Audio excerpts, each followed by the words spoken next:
മനസ്സിലാക്കാൻ ഗൂഗിളിന് തോന്നും. കാരണം എന്ന് വെച്ചാൽ ഒരു ഫുഡ് ഒരു രക്ഷയില്ലാണ്ട് അത് കഴിച്ചിട്ട് അതിൻ്റെ ടേസ്റ്റ് കൊണ്ട് ഞാൻ മരിച്ചു എന്ന് പോലും തോന്നിപ്പോയി എന്ന് വെച്ചാൽ അത്ര ഇൻറ്റൻസീവ് ആണെന്ന് അതിനറിയാം.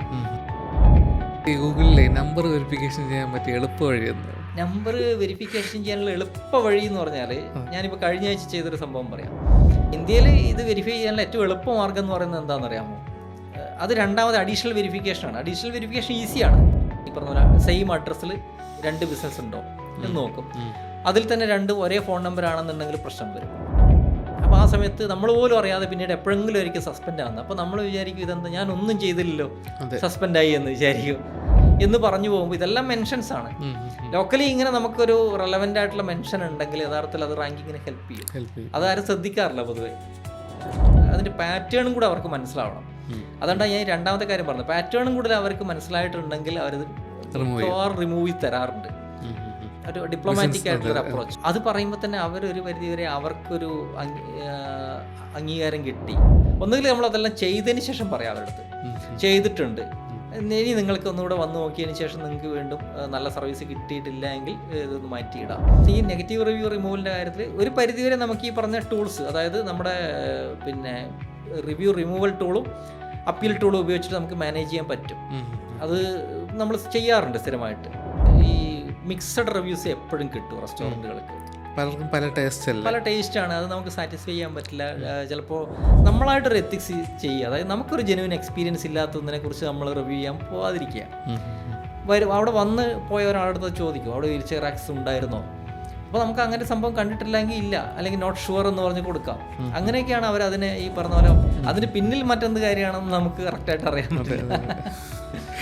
പിന്നെ ഈ ലോക്കൽ SEO ഒക്കെ ചെയ്യുമ്പോൾ സ്റ്റിൽ ഇപ്പോഴും ബ്രാൻഡ് നെയിമിൻ്റെ കൂടെ പർട്ടിക്കുലർ കീവേഡ് ആഡ് ചെയ്തിട്ടുള്ള GMB ലിസ്റ്റുകൾ ഇപ്പോഴും റാങ്കിങ്ങിൽ ടോപ്പായി നിൽക്കുന്ന കണ്ടിട്ടുണ്ട് പല. പക്ഷേ ആക്ച്വലി അതൊരു എന്താ പറയുക, കറക്റ്റ് എത്തിക്കൽ പ്രാക്ടീസും അല്ല. അത് എത്തിക്കൽ പ്രാക്ടീസ് അല്ല. പക്ഷേ അതിനകത്തൊരു കാര്യം എന്ന് വെച്ചാൽ നമ്മൾ ഇതിനെ കാണുന്നത് എത്തിക്കൽ എന്നുള്ളൊരു വാക്ക് ഇവിടെ വരുന്നതെന്ന് വെച്ചാൽ മറ്റൊരാളെ ഹെർട്ട് ചെയ്യാത്ത എന്തും എത്തിക്കലാണെന്ന് നമുക്ക് പറയാം. എന്ന് വെച്ചാൽ മറ്റൊരാളെ ഹെർട്ട് ചെയ്യുന്നില്ല. പിന്നെ ഞാൻ ഈ ഒരു പർട്ടിക്കുലർ കോണ്ടെക്സ്റ്റിൽ മാത്രം കേട്ടോ പറയുന്നത്. വേറൊരാളെയും അത് ഇത് ചെയ്യുന്നില്ല. ഒരു തരത്തിലും നമ്മുടെ രാജ്യത്തിനോ അല്ലെങ്കിൽ ഈ പറഞ്ഞ വ്യക്തികൾക്കോ നമ്മളുടെ ബിസിനസ്സിനോ ഒന്നും ദോഷം ചെയ്യുന്നില്ല. ഒരു സെർച്ചിലൊരു വിസിബിലിറ്റി കൂട്ടുന്നൊരു ഹാക്കാണത്. അതെന്തുകൊണ്ടാണെന്ന് വെച്ചാൽ ഫസ്റ്റ് ഒരു കീവേഡ് വരുമ്പോൾ ഇപ്പോഴും ക്ലാസിക് സെർച്ചിലേക്ക് തന്നെയാണ് ഗൂഗിൾ പോകുന്നത് ഇപ്പോഴും. അതായത് ആ കീവേഡ് എവിടെയാണെന്ന് ഫസ്റ്റ് അത് നോക്കും. പിന്നെ സ്കോറിങ്ങിലേക്ക് വരുമ്പോഴാണ് ബാക്കി പാരാമീറ്റേഴ്സൊക്കെ നോക്കുന്നത്. അപ്പോൾ ഫസ്റ്റ് പ്രയോറിറ്റി എന്ന് പറയുന്നത് ഈ ഒരു ഇതിന് ഇപ്പോഴും കിട്ടുന്നുണ്ട്.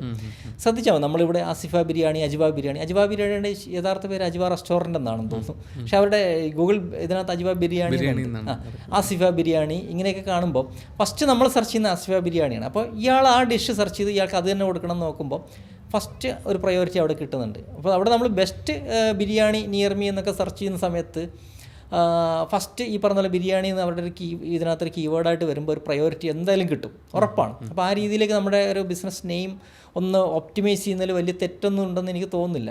പക്ഷേ എന്ന് വെച്ചിട്ട് ബെസ്റ്റ് ബിരിയാണി ഇൻ ട്രിവാൻഡ്രം എന്നൊക്കെ പറഞ്ഞു കൊടുത്തു കഴിഞ്ഞാൽ അത് ഈ പറഞ്ഞ പോലെ ഒരു അതിമോഹമായി പോകും. അത്രയേ ഉള്ളൂ. പിന്നെ കീവേഡ്സ് അല്ല പലപ്പോഴും ഇത് ചെയ്യുന്നത്. പക്ഷേ ഈ ഞാൻ പറഞ്ഞില്ലേ ഫസ്റ്റ് ഈ പറഞ്ഞ പോലെ ഒരു സെലക്ഷന് വേണ്ടിയിട്ട് കീവേഡ്സ് ഹെൽപ്പ് ചെയ്യുന്നുണ്ട് ഇപ്പോഴും. നെക്സ്റ്റ് ഈ പറഞ്ഞ പോലെ സെൻറ്റിമെൻറ്റ്സും ഈ പറഞ്ഞ എന്താ പറയുക അതിൻ്റെ പിന്നെ ക്വാളിറ്റിയും തന്നെയാണ്. ഇപ്പോൾ ഒരാൾ കഴിച്ച ഫുഡ് നല്ലതാണോ എന്നൊക്കെയുള്ളത്, അത്തരം കാര്യങ്ങളാണ് അവർക്ക് മനസ്സിലാവും. സെൻറ്റിമെൻറ്റ് അനാലിസിസ്, നാച്ചുറൽ ലാംഗ്വേജ് പ്രോസസ്സിങ്ങിലൂടെ പിന്നെ ശരിക്കും പറഞ്ഞാൽ റിവ്യൂവിനകത്ത് നിന്ന് ചില കണ്ടൻറ്റുകൾ അനലൈസ് ചെയ്തിട്ട് ഗൂഗിൾ മനസ്സിലാക്കും ഇത് നല്ലതാണോ മോശമാണോ എന്നുള്ളത്. അതെങ്ങനെയാണെന്ന് വെച്ചാൽ അതിനകത്ത് ബെസ്റ്റ് ബിരിയാണി എന്നുള്ള കീവേഡൊന്നും വേണമെന്നൊന്നുമില്ല. ഇപ്പോൾ ഡെലീഷ്യസ് എന്നുള്ളൊരു വാക്കുണ്ടെങ്കിലോ അല്ലെങ്കിൽ ഈ പറഞ്ഞ പോലെ ഐ ലൈക്ക് ഇറ്റ് എന്ന് പറഞ്ഞാൽ മാത്രം മതി. ഐ ലൈക്ക് ഇറ്റ് എന്ന് പറഞ്ഞാൽ അവർക്ക് അറിയാം. ഒരാൾ ബിരിയാണി ഇഷ്ടപ്പെടുന്നുണ്ടെങ്കിൽ അയാൾ കഴിച്ച് നല്ലതായതുകൊണ്ടാണ് ഇഷ്ടപ്പെടുന്നത്. ആംബിയൻസും കൊള്ളാം, സർവീസും കൊള്ളാം, ടേസ്റ്റ് ഓക്കെയാണ് എന്ന് പറഞ്ഞാൽ അത് നല്ലത് തന്നെയാണ്. അപ്പോൾ ഇത്തരം കാര്യങ്ങൾ അതിനകത്ത് ഉണ്ടായിരുന്നാൽ മതി. ഒരു പോസിറ്റീവ് സെൻറ്റിമെൻറ്റ്സ് അത് ക്രിയേറ്റ് ചെയ്യുന്നുണ്ട് ആ ടെക്സ്റ്റുകളെങ്കിൽ അത് തീർച്ചയായിട്ടും ടോട്ടാലിറ്റിയിൽ വരുന്ന സമയത്ത് ബെസ്റ്റ് എന്നുള്ള രീതിയിൽ അത് റാങ്ക് ചെയ്ത് വരും. ഈ ഗൂഗിൾ റിവ്യൂസിൽ ഈ സർക്കാസ്റ്റിക് ഗൂഗിൾ റിവ്യൂ ഒക്കെ വരുമ്പോഴെങ്ങനെയായിരിക്കും ഈ ഗൂഗിൾ അതിനെ അനലൈസ് ചെയ്യുന്നത്? സർക്കാസ്റ്റിക് റിവ്യൂ ഇപ്പോൾ ഒരു പരിധിവരെയൊക്കെ ഹാൻഡിൽ ചെയ്യാനായിട്ട് ഗൂഗിളിന് പറ്റും. കാരണം എന്ന് വെച്ച് കഴിഞ്ഞാൽ ഒന്നാമത്തെ കാര്യം എന്ന് വെച്ചാൽ പലപ്പോഴും ഈ ആളുകൾക്ക് സംഭവിക്കുന്നത് അറിയാലോ, പോസിറ്റീവ് റിവ്യൂ 5 സ്റ്റാർ റിവ്യൂ ഇട്ടിട്ട് ചിലപ്പോൾ നെഗറ്റീവ് കമൻറ്റ് ഇടുന്നവരും. അങ്ങനെയുള്ള സമയത്ത് ഗൂഗിളിന് അത് ഹാൻഡിൽ ചെയ്യാൻ പറ്റും അത്. പറ്റും. പിന്നെ ഈ പറഞ്ഞ പോലെ 1 സ്റ്റാർ റിവ്യൂ ഇട്ടിട്ട് പോസിറ്റീവായിട്ടുള്ള കമൻറ്റ് വരും. ചിലപ്പോൾ അറിയാതെ അങ്ങനെ സംഭവിക്കുന്ന കണ്ടിട്ടുണ്ട്. ചിലര് 1 സ്റ്റാർ ആണ് വലുതെന്ന് വിചാരിച്ചിട്ട് അങ്ങനെ സംഭവിക്കുന്നുണ്ട്. അങ്ങനെയുള്ളവരുണ്ട്. അങ്ങനെ സംഭവിക്കാറുണ്ട്. പിന്നെ അതല്ലാതെ സംഭവിക്കുന്ന വെച്ചാൽ ചില ആളുകൾ മനഃപൂർവ്വം ഇടുന്നതായിരിക്കും. അല്ലാതെ ഈ ജെനുവിനായിട്ട് പൊതുവെ അങ്ങനെ സംഭവിക്കാറില്ല.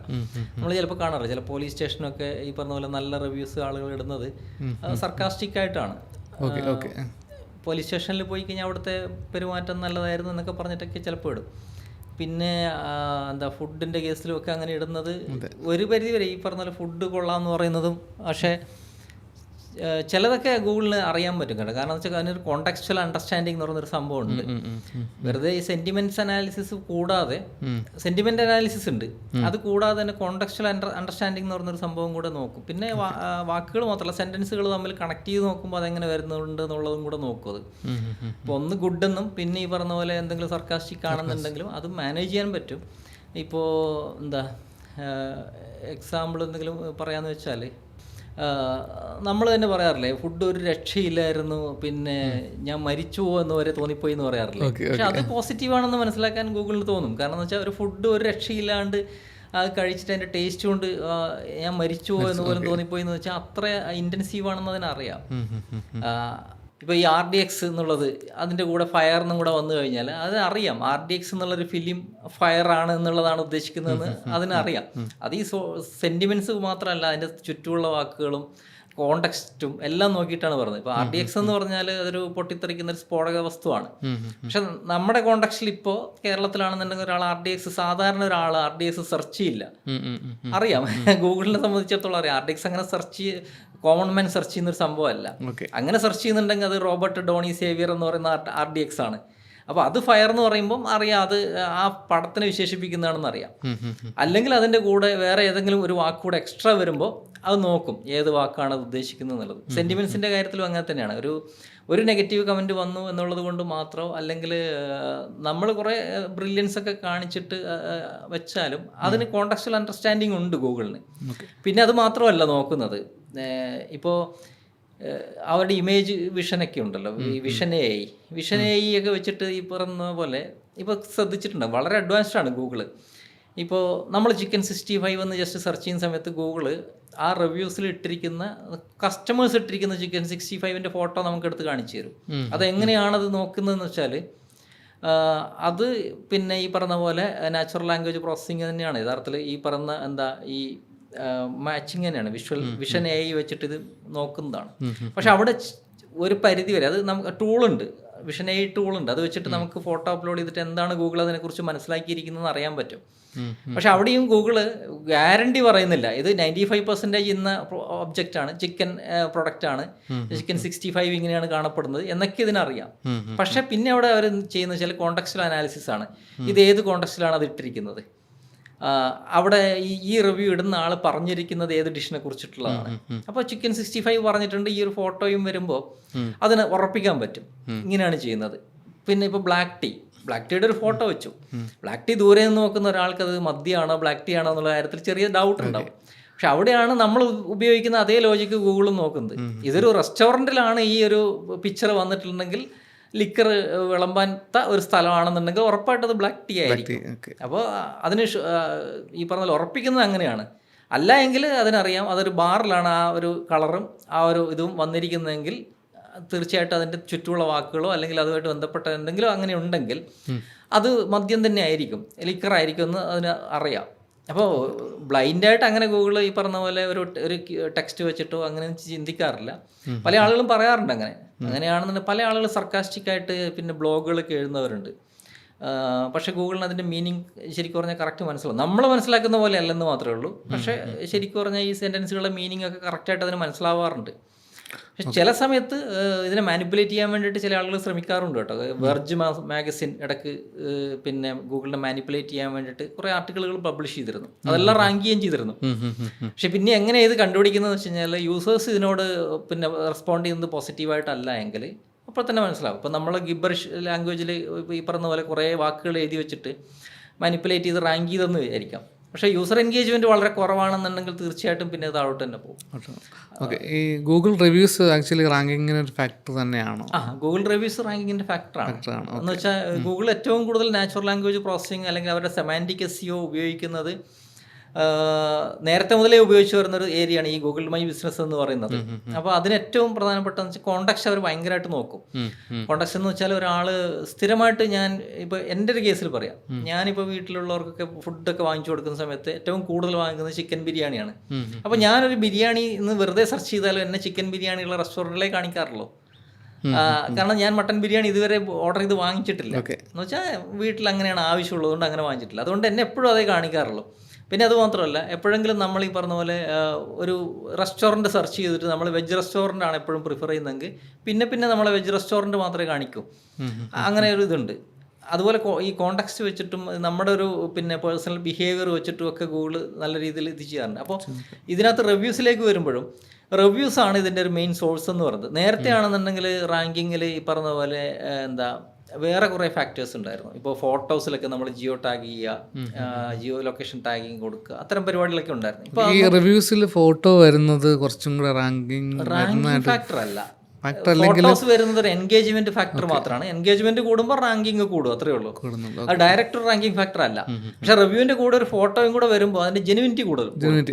പിന്നെ ആളുകൾ ഈ ഒരു പ്രൊഫൈലിൽ ആളുകൾ എത്രത്തോളം ടൈം എൻഗേജ് ചെയ്യുന്നു എന്നുള്ളത് അതിൻ്റെ റാങ്കിങ് ഫാക്ടറാണ്.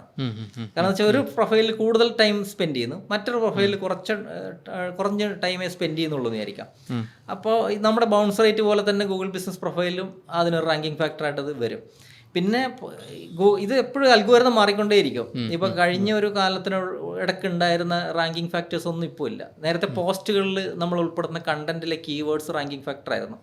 അത് നമ്മൾ എക്സ്പ്ലോയിറ്റ് ചെയ്തിട്ടുണ്ട് ഒരുപാട്. കാരണം വെച്ചാൽ ഇപ്പോൾ ഒരു പോസ്റ്റ് ഇട്ട് കഴിഞ്ഞാൽ പെട്ടെന്ന് വിതിൻ 1 hour അത് റാങ്ക് ചെയ്ത് വരുമായിരുന്നു. അപ്പോൾ നമ്മൾ കീവേഡ്സ് ഉപയോഗിച്ചിട്ട് ഒരുപാട് റാങ്ക് ചെയ്യായിരുന്നു. പക്ഷെ ഇപ്പോൾ അല്ല. ഗൂഗിൾ അത് തിരിച്ചറിഞ്ഞതുകൊണ്ടാണോ അതോ ഗൂഗിൾ പിന്നീട് എന്ത് ആളുകൾ മാനിപ്പുലേറ്റ് ചെയ്യാൻ തുടങ്ങിയാണെന്ന് അറിഞ്ഞൂടെ, ഇപ്പോൾ അതിന് യാതൊരു വാല്യൂ ഇല്ല. പോസ്റ്റ് ജസ്റ്റ് ഒരു എൻഗേജ്മെന്റ് ഫാക്ടർ മാത്രമായിട്ട് മാറി. ഓക്കെ, ഇപ്പോൾ ഈ ഒരു ബിസിനസ് ഓണർ ഗൂഗിൾ GMBയിൽ ലിസ്റ്റ് ചെയ്യുകയാണ്. ഓക്കെ, അപ്പോൾ പുള്ളി എന്തൊക്കെയാണ് മെയിനായിട്ട് ശ്രദ്ധിക്കേണ്ടത് ലിസ്റ്റ് ചെയ്യുമ്പോൾ? ഫ്രം ബേസിക്സ് എന്ന് പറയുമ്പോൾ നമ്മൾ ആദ്യം നമ്മുടെ ഈ പോളിസീസ് ആദ്യം നോക്കണം. അതായത് പല ആളുകളും അത് ശ്രദ്ധിക്കാറില്ല. ഈവൻ നമ്മളൊരു പേരിടുന്ന സമയത്ത് തന്നെ അത് നാച്ചുറൽ ആയിട്ടുള്ളൊരു പേരായിട്ട് തോന്നണം, വളരെ അൺനാച്ചുറൽ ആയിട്ട് തോന്നരുത്. ഉദാഹരണത്തിന് ചെറിയ ലോജിക്ക് മാത്രം മതി. നമ്മുടെ ബസ്സിന് പേരിടുമ്പോൾ പോലും, അല്ലെങ്കിൽ ഈ പറഞ്ഞ പോലെ നമ്മൾ എവിടെയും സ്ഥാപനങ്ങൾക്കോ പേരിടുമ്പോൾ ഫുൾ ക്യാപിറ്റൽ ലെറ്റർ നമ്മൾ അത്രയും ആവശ്യമില്ലെങ്കിൽ ഇല്ല. നമുക്ക് ബ്രാൻഡ് നെയിം ചിലപ്പോൾ അങ്ങനെ, അല്ലെങ്കിൽ ട്രേഡ് മാർക്ക് അങ്ങനെ കിട്ടിയിട്ടുണ്ടെങ്കിൽ മാത്രമേ നമ്മൾ അങ്ങനെ ഇടൂ. അപ്പോൾ ഇവിടെയും ഈ പറഞ്ഞ പോലെ ഫുൾ ക്യാപിറ്റൽ ലെറ്റർ അവർ അനുവദിക്കുന്നില്ല. ജെനുവിനായിട്ട് നമ്മുടെ ലീഗൽ നെയിമാണ് അവർ അനുവദിക്കുന്നത്. ലീഗൽ നെയിം എന്താണോ അത് കൊടുക്കാം. പിന്നെ അതിൻ്റെ കൂടെ 24/7 എന്നോ, അല്ലെങ്കിൽ അതിൻ്റെ കൂടെ നമ്മുടെ കോൺടാക്ട് നമ്പരോ, അല്ലെങ്കിൽ അതിൻ്റെ കൂടെ ഓഫേഴ്സോ, അത്തരം കാര്യങ്ങളൊന്നുമില്ല. നമ്മുടെ ബിസിനസ് നെയിം എന്താണോ അത് കൊടുക്കുക. അപ്പം ഞാൻ നേരത്തെ പറഞ്ഞില്ല, അതായത് ബിസിനസ് നെയിമിൻ്റെ കൂടെ ഒരു കീവേഡ് ആഡ് ചെയ്യുന്ന ചില ആളുകൾ നെയിം ഇടുമ്പോൾ തന്നെ ആ രീതിയിൽ ചിന്തിക്കും, നമുക്ക് ഇങ്ങനൊരു കീവേഡ് വേണം. അപ്പോൾ അത് ആ രീതിയിലേക്ക് ചിന്തിച്ചിട്ടാണ് ഒരു പേരിടുന്നത്. പിന്നെ നമുക്ക് വേണ്ടത് ഈ പോളിസി മനസ്സിലാക്കിയിട്ട് നമ്മുടെ ഈ കറക്റ്റ് കാറ്റഗറി ഏതാണെന്ന് ഐഡൻറ്റിഫൈ ചെയ്യണം. അത് ചിലപ്പോൾ ചില ആളുകൾക്ക് കണ്ടുപിടിക്കാൻ പറ്റിയിട്ടില്ലെങ്കിൽ നമുക്ക് GMB എവരിവെയർ പോലുള്ള ടൂളുകൾ ഉപയോഗിച്ചിട്ട് നമ്മുടെ കോമ്പറ്റീറ്റേഴ്സ് ഏത് കാറ്റഗറി ലിസ്റ്റ് ചെയ്ത് നോക്കാം. അത് നോക്കിയിട്ട് ചെയ്യാം. കാറ്റഗറി മിസ്മാച്ചിങ് ഈ സസ്പെൻഷൻ്റെ വലിയൊരു കാരണമാണ്. പിന്നെ ഈ പറഞ്ഞ പോലെ നമുക്ക് ഫിസിക്കൽ ലൊക്കേഷൻ ആദ്യം ശ്രദ്ധിക്കേണ്ട ഒരു കാര്യം എന്ന് പറഞ്ഞാൽ, നമുക്ക് ലിസ്റ്റ് ചെയ്യാൻ പറ്റുന്ന ബിസിനസ് ആണോ എന്നുള്ളത് ശ്രദ്ധിക്കണം. മിക്കവാറും എല്ലാ ബിസിനസ്സുകളും ലിസ്റ്റ് ചെയ്യാൻ പറ്റുന്നതാണ്. അതായത് ഒരു പറ്റാത്ത ബിസിനസ്സുകളുണ്ട്. ഇപ്പോൾ ആളുകൾ നേരിട്ട് അവിടെ ഇല്ലാത്തത്, ഇപ്പോൾ വീഡിയോ ഇത് നമ്മുടെ ഈ എന്താ പറയുക ATMകളൊക്കെ ലിസ്റ്റ് ചെയ്യാം. ഇപ്പോൾ ആളുകളില്ല, കിയോസ്കുകളാണ് അന്നേരിച്ചോ, ആളുകളുടെ പ്രസൻസ് അവിടെ ഇല്ല. നമ്മൾ ജസ്റ്റ് പോയിട്ട് ഇത് ചെയ്യുന്ന ചില ടൈപ്പ് ഓഫ് കിയോസ്കുകൾ അവർ അനുവദിക്കാറില്ല. പക്ഷേ ATM അനുവദിക്കും. ഇപ്പോൾ EV ചാർജിങ് സ്റ്റേഷൻസ് ഉണ്ടല്ലോ, ഇപ്പം സ്കൂട്ടറൊക്കെ ചാർജ് ചെയ്യുന്ന അതൊക്കെ അനുവദിക്കും. എന്ന് വെച്ചാൽ അതെല്ലാം ആളുകളുടെ ആവശ്യത്തിനനുസരിച്ചിട്ടുള്ളതാണ്. പിന്നെ ചില ടൈപ്പ് ഓഫ് ബിസിനസ് അനുവദിക്കാറില്ല. ഉദാഹരണത്തിന് ഈ റെൻ്റൽ സ്ഥലത്ത്, ഓപ്പൺ ആയിട്ടുള്ള സ്ഥലത്ത് നമ്മൾ എന്തെങ്കിലും ഒരു ഷോപ്പോ അല്ലെങ്കിൽ എന്തെങ്കിലും ചെയ്യുകയാണെന്നുണ്ടെങ്കിൽ അവർ സമ്മതിക്കും. പക്ഷെ അതിന് കൃത്യമായിട്ടുള്ള ഡോക്യുമെൻറ്റ്സ് ഒക്കെ വേണം. പിന്നെ സീസണലി ഒരു ബിസിനസ് ഒരു സ്ഥലത്ത് എല്ലാ സമയത്തും നടക്കുന്നതായിരിക്കാം. ഇപ്പോൾ നിശാഗന്ധിയിൽ എല്ലാ വർഷവും ഒരു പർട്ടിക്കുലർ ഈവൻറ്റ് നടക്കുന്നുണ്ട്. പക്ഷെ ആ ഈവൻറ്റ് നടക്കുന്ന ആളുടെ കസ്റ്റഡി തന്നെയാണ് ആ സ്ഥലം, അല്ലെങ്കിൽ അയാൾക്ക് ലീസിന് കിട്ടിയിട്ടുണ്ട് ആ സ്ഥലം. എല്ലാ വർഷവും അവർക്കത് കിട്ടുമെന്നുള്ള ഉറപ്പുണ്ടെങ്കിൽ അവിടെ ലിസ്റ്റ് ചെയ്യാൻ പറ്റും. പക്ഷേ അൺഫോർച്ചുനേറ്റ്ലി ഇത് ഗവൺമെൻറ് സ്ഥലമാണല്ലോ. അപ്പോൾ അവിടെ ഒരു പാർട്ടി ഈ വർഷം മെയ്യിലൊരു ഈവൻറ്റ് നടത്തി, അടുത്ത വർഷം മെയ്യിലൊരു ഈവൻറ്റ് നടത്തി എന്നുള്ളതുകൊണ്ട് നടക്കണമെന്നില്ല. അപ്പോൾ അതുകൊണ്ട് അത് പിന്നെ നമുക്ക് പ്രൂവ് ചെയ്യാൻ പറ്റില്ല. ഓക്കെ. അല്ലെങ്കിൽ നമ്മുടെ ഒരു ഓപ്പൺ സ്ഥലത്താണ് നമ്മൾ സീസണിൽ അടുത്ത ജൂണിലൊരു ഇത് നടത്തുന്നു, എല്ലാ ജൂണിലും നടത്തുന്നു. അങ്ങനെയുള്ള ബിസിനസ്സുകളും നമുക്ക് ചെയ്യാം. മെയിനായിട്ട് എന്ന് വെച്ചാൽ ഫിസിക്കൽ ലൊക്കേഷനുള്ള ഒരു ബിസിനസ്, അല്ലെങ്കിൽ ഈ പറഞ്ഞ പോലെ ആളുകൾ നമ്മൾ വന്ന് ഫിസിക്കൽ ലൊക്കേഷൻ എന്ന് പറഞ്ഞാൽ നമ്മൾ ഫിസിക്കൽ ലൊക്കേഷനിൽ ബിസിനസ് നടത്തുന്നു, ആളുകൾ അവിടെ വരികയും ചെയ്യുന്നു, അത് ലിസ്റ്റ് ചെയ്യാം. മറ്റേത് നമുക്കൊരു ഫിസിക്കൽ ലൊക്കേഷൻ ഉണ്ടായിരിക്കണം, പക്ഷെ നമ്മൾ അവിടെ ബിസിനസ് ഒന്നുമില്ല, നമ്മൾ പുറത്ത് പോയി ഫീൽഡിൽ പോയിട്ട് ആളുകളെ കാണുന്നു, ഡെലിവറി ചെയ്യുന്നു, ഇത്തരം കാര്യങ്ങളാണ്, അതും ലിസ്റ്റ് ചെയ്യാം. അത് നേരത്തെ അവർ ചോദിക്കുമ്പോൾ ആ കാര്യം നമ്മൾ ജസ്റ്റ് ടിക്ക് ചെയ്ത് കൊടുത്തിരുന്നാൽ മതി, ഞങ്ങൾക്ക് ഇങ്ങനെയുള്ള ബിസിനസ് ആണെന്ന് പറഞ്ഞിട്ട്. പിന്നെ പ്രൊഫഷണൽസിനും ലിസ്റ്റ് ചെയ്യാം, അതായത് അഡ്വക്കേറ്റ്സ് ചെയ്യാം, പിന്നെ CA, ഡോക്ടേഴ്സ്, ഇവർക്ക് ചെയ്യാം. ഡിജിറ്റൽ മാർക്കറ്റർക്കൊന്നും ചെയ്യാൻ പറ്റില്ല. നമുക്ക് അതുപോലെ ഈ വീട്ടിലേക്ക് ഈ വീട്ടമ്മമാര് തയ്യൽ അങ്ങനെയുള്ള ചെറിയ ചെറിയ ചെയ്യാൻ പറ്റില്ല യഥാർത്ഥത്തിൽ. അതിന്റെ പോളിസി പ്രകാരം അത് ചെയ്യാൻ പറ്റില്ല. പക്ഷേ ചിലര് വീട് ലിസ്റ്റ് ചെയ്ത് കണ്ടിട്ടുണ്ട്. ഞാൻ തന്നെ ചെയ്തു കൊടുത്തിട്ടുണ്ട്. ചെയ്തു കൊടുത്തതെന്ന് വെച്ചാൽ അത് നമ്മുടെ എന്ന് വെച്ചാൽ നമുക്ക് രണ്ട് കാര്യമുണ്ട്. ഒന്ന്, നമ്മുടെ ബിസിനസ് കമ്മ്യൂണിറ്റിയെയും കൂടെ നമ്മൾ ഹെൽപ്പ് ചെയ്യണം. ഇത് ഈ പറഞ്ഞ പോലെ ഇല്ലീഗലാണോ എന്ന് വെച്ചാൽ അല്ല, ലീഗലാണോ എന്ന് വെച്ചാൽ അതുമല്ല. പക്ഷേ നമ്മുടെ ഇവിടെ ഒരു ബിസിനസ്സിനൊരു പിന്നെ ഒരു രജിസ്ട്രേഷൻ കിട്ടുക എന്ന് പറഞ്ഞാൽ പോസിബിൾ അല്ല, പെട്ടെന്ന് പോസിബിൾ അല്ല. ഒരു തൽക്കാലത്തേക്ക് ഒരു ഹാൻഡ് മെയ്ഡ് സോപ്പ് ഉണ്ടാക്കുന്ന ഒരാൾ, അല്ലെങ്കിൽ വേറെ എന്തെങ്കിലും ഒരു ടൈപ്പ് ഓഫ് ബിസിനസ് ചെയ്യുന്ന ഒരു ഫുഡ് ബിസിനസ്സാണ് ചെയ്യുന്നത്, അവർക്ക് ചിലപ്പോൾ ട്രയൽ നോക്കുന്നതായിരിക്കാം, അല്ലെങ്കിൽ പിന്നീട് ലൈസൻസ് എടുക്കാമെന്ന് വിചാരിക്കുന്നവരായിരിക്കാം. അങ്ങനെയാണെന്നുണ്ടെങ്കിൽ അവർ ചിലപ്പോൾ FSSAI ലൈസൻസ് ഒക്കെ ആദ്യമേ എടുക്കും. പക്ഷേ യഥാർത്ഥത്തിൽ ലൈസൻസ് എടുത്താൽ എന്തും ചെയ്യാൻ പാടുള്ളൂ എന്നാണ് നമ്മുടെ ഇവിടുത്തെ ഒരു നിയമം. പക്ഷെ അല്ലാതെ ഇഷ്ടംപോലെ ആളുകളുണ്ട്, ഈ നമ്മുടെ രാജ്യത്ത് ഇഷ്ടംപോലെ ആളുകളുണ്ട്. അപ്പോൾ ചിലപ്പോൾ നമ്മൾ ഈ പറഞ്ഞ പോലെ വലിയ അൺഎത്തിക്കലൊന്നും അല്ല അവരുടെ ബിസിനസ്സുകൾ നമ്മൾ ഹെൽപ്പ് ചെയ്യാറുണ്ട്, ചില രീതിയിൽ ഹെൽപ്പ് ചെയ്തിട്ടുണ്ട് ഇതിനു മുമ്പൊക്കെ. ശരിക്കും പോസിബിൾ അല്ല. അതായത് ഗൂഗിളിനെ സംബന്ധിച്ചിടത്തോളം കറക്റ്റ് ഡോക്യുമെൻ്റ് വേണം, ലൈസൻസ് വേണം, പിന്നെ അതുപോലെ തന്നെ ഫോൺ നമ്പർ അപ്രൂവ് ചെയ്യണമെന്നുണ്ടെങ്കിൽ അവർക്ക് രണ്ടാമതൊരു സെക്കൻഡ് ഒരു വെരിഫിക്കേഷൻ വേണം. അത് ഇന്ത്യയിൽ മാത്രമേ ഉള്ളൂ, അത് ഇന്ത്യൻ ബിസിനസ്സുകൾക്കാണ് കൂടുതലായിട്ട് വേണ്ടത്, അല്ലെങ്കിൽ മറ്റതെല്ലാം ഇതായിട്ട് വരും. പിന്നെ ഈ ബിസിനസ് ലിസ്റ്റ് ചെയ്യുമ്പോൾ ആദ്യം ശ്രദ്ധിക്കേണ്ട ഒരു കാര്യം എന്ന് വെച്ചാൽ നല്ലൊരു ഇമെയിൽ ID എന്ന് വേണം ലിസ്റ്റ് ചെയ്യാൻ. നല്ല ഇമെയിൽ ID, മോശം ഇമെയിൽ ID എന്ന് പറഞ്ഞാൽ ഇമെയിൽ ID ഉണ്ടോ എന്ന് ചോദിച്ചാൽ യഥാർത്ഥത്തിൽ ഉണ്ട് എന്നാണ് എനിക്ക് വ്യക്തിപരമായിട്ടും മനസ്സിലായത്. കാരണം എൻ്റെ പല ഇമെയിൽ IDയും റെസ്ട്രിക്റ്റഡ് എന്ന് പറഞ്ഞാൽ എഴുതി കാണിക്കുന്നുണ്ട്. അതെന്തുകൊണ്ടാണെന്ന് വെച്ചാൽ നമ്മുടെ ഇൻ്റർനെറ്റിലെ ആക്ടിവിറ്റി, ഈ ഇമെയിൽ ID ഉപയോഗിച്ചിട്ട് നമ്മൾ നടത്തുന്ന പല ആക്ടിവിറ്റിയും സ്പാമിയാണെന്ന് ഗൂഗിളിന് തോന്നിക്കഴിഞ്ഞാൽ ഗൂഗിൾ അപ്പോൾ തന്നെ ഇമെയിൽ ID റെസ്ട്രിക്റ്റ് ചെയ്യും. അങ്ങനെയുള്ള ഇമെയിൽ IDയിൽ നിന്ന് നമ്മൾ ഏതെങ്കിലും ഒരു ബിസിനസ് മാനേജ് ചെയ്യുകയാണെന്നുണ്ടെങ്കിൽ അത് ചിലപ്പോൾ സസ്പെൻഡ് ആവുകയും ചെയ്യും. പുതിയ ഇമെയിൽ ID പുതിയ ബിസിനസ് ഒന്നും ലിസ്റ്റ് ചെയ്യാൻ പറ്റുകയില്ല. അത് മാത്രമല്ല, ആ ഇമെയിൽ IDയിലേക്ക് നമ്മൾ ഏതെങ്കിലും ഒരു ബിസിനസ്സിൻ്റെ ആക്സസ് എടുക്കുകയാണെങ്കിൽ അപ്പം തന്നെ ആ ബിസിനസ് സസ്പെൻഡ് ആയിപ്പോകും. അങ്ങനെയൊക്കെയുള്ള ഇഷ്യൂസ് വരാറുണ്ട്. അപ്പോൾ അത് ശ്രദ്ധിക്കണം.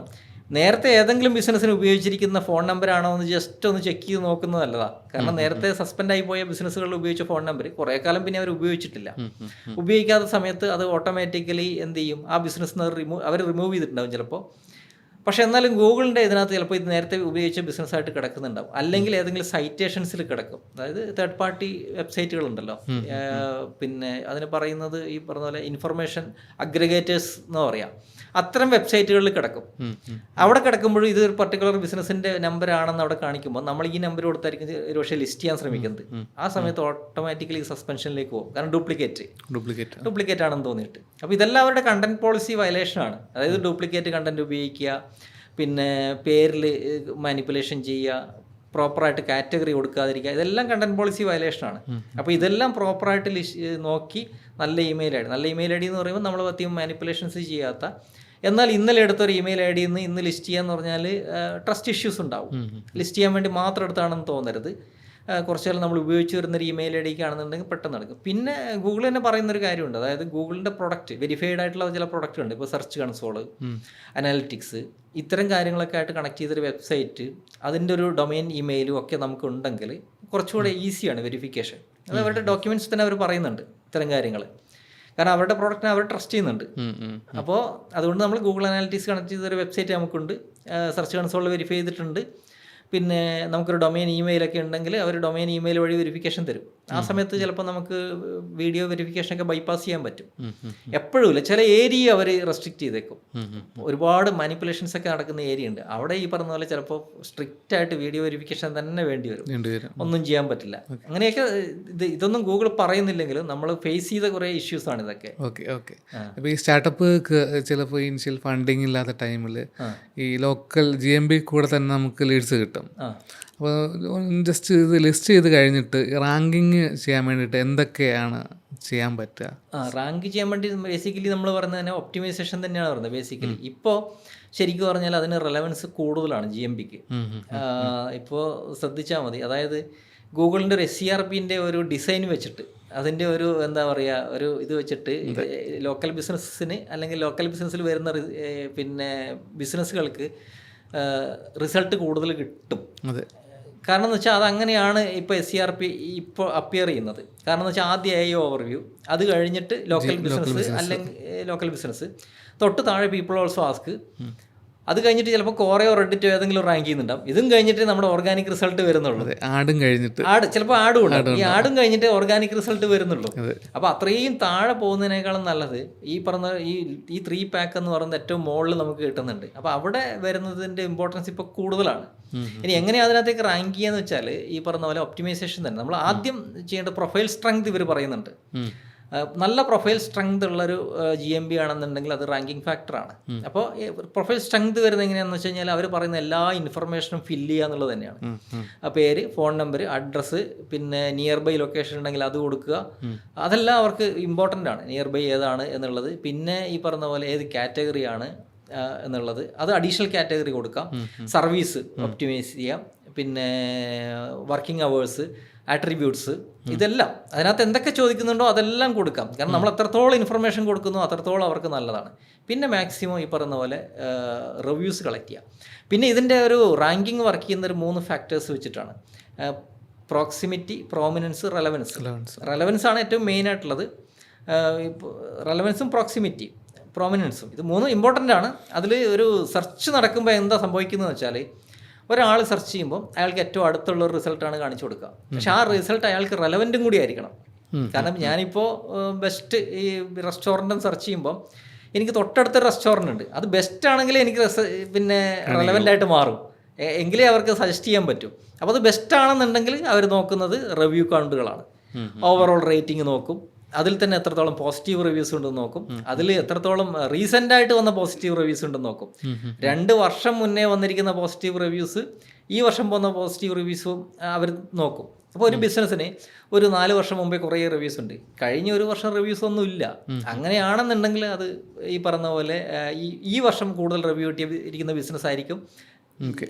ഈ റിവ്യൂ പർച്ചേസ് ചെയ്യുക, ഫേക്ക് റിവ്യൂസ് ഒക്കെ, അത് സംഭവം ആക്ച്വലി നമുക്ക് നെഗറ്റീവ് ഇമ്പാക്റ്റ് വരും.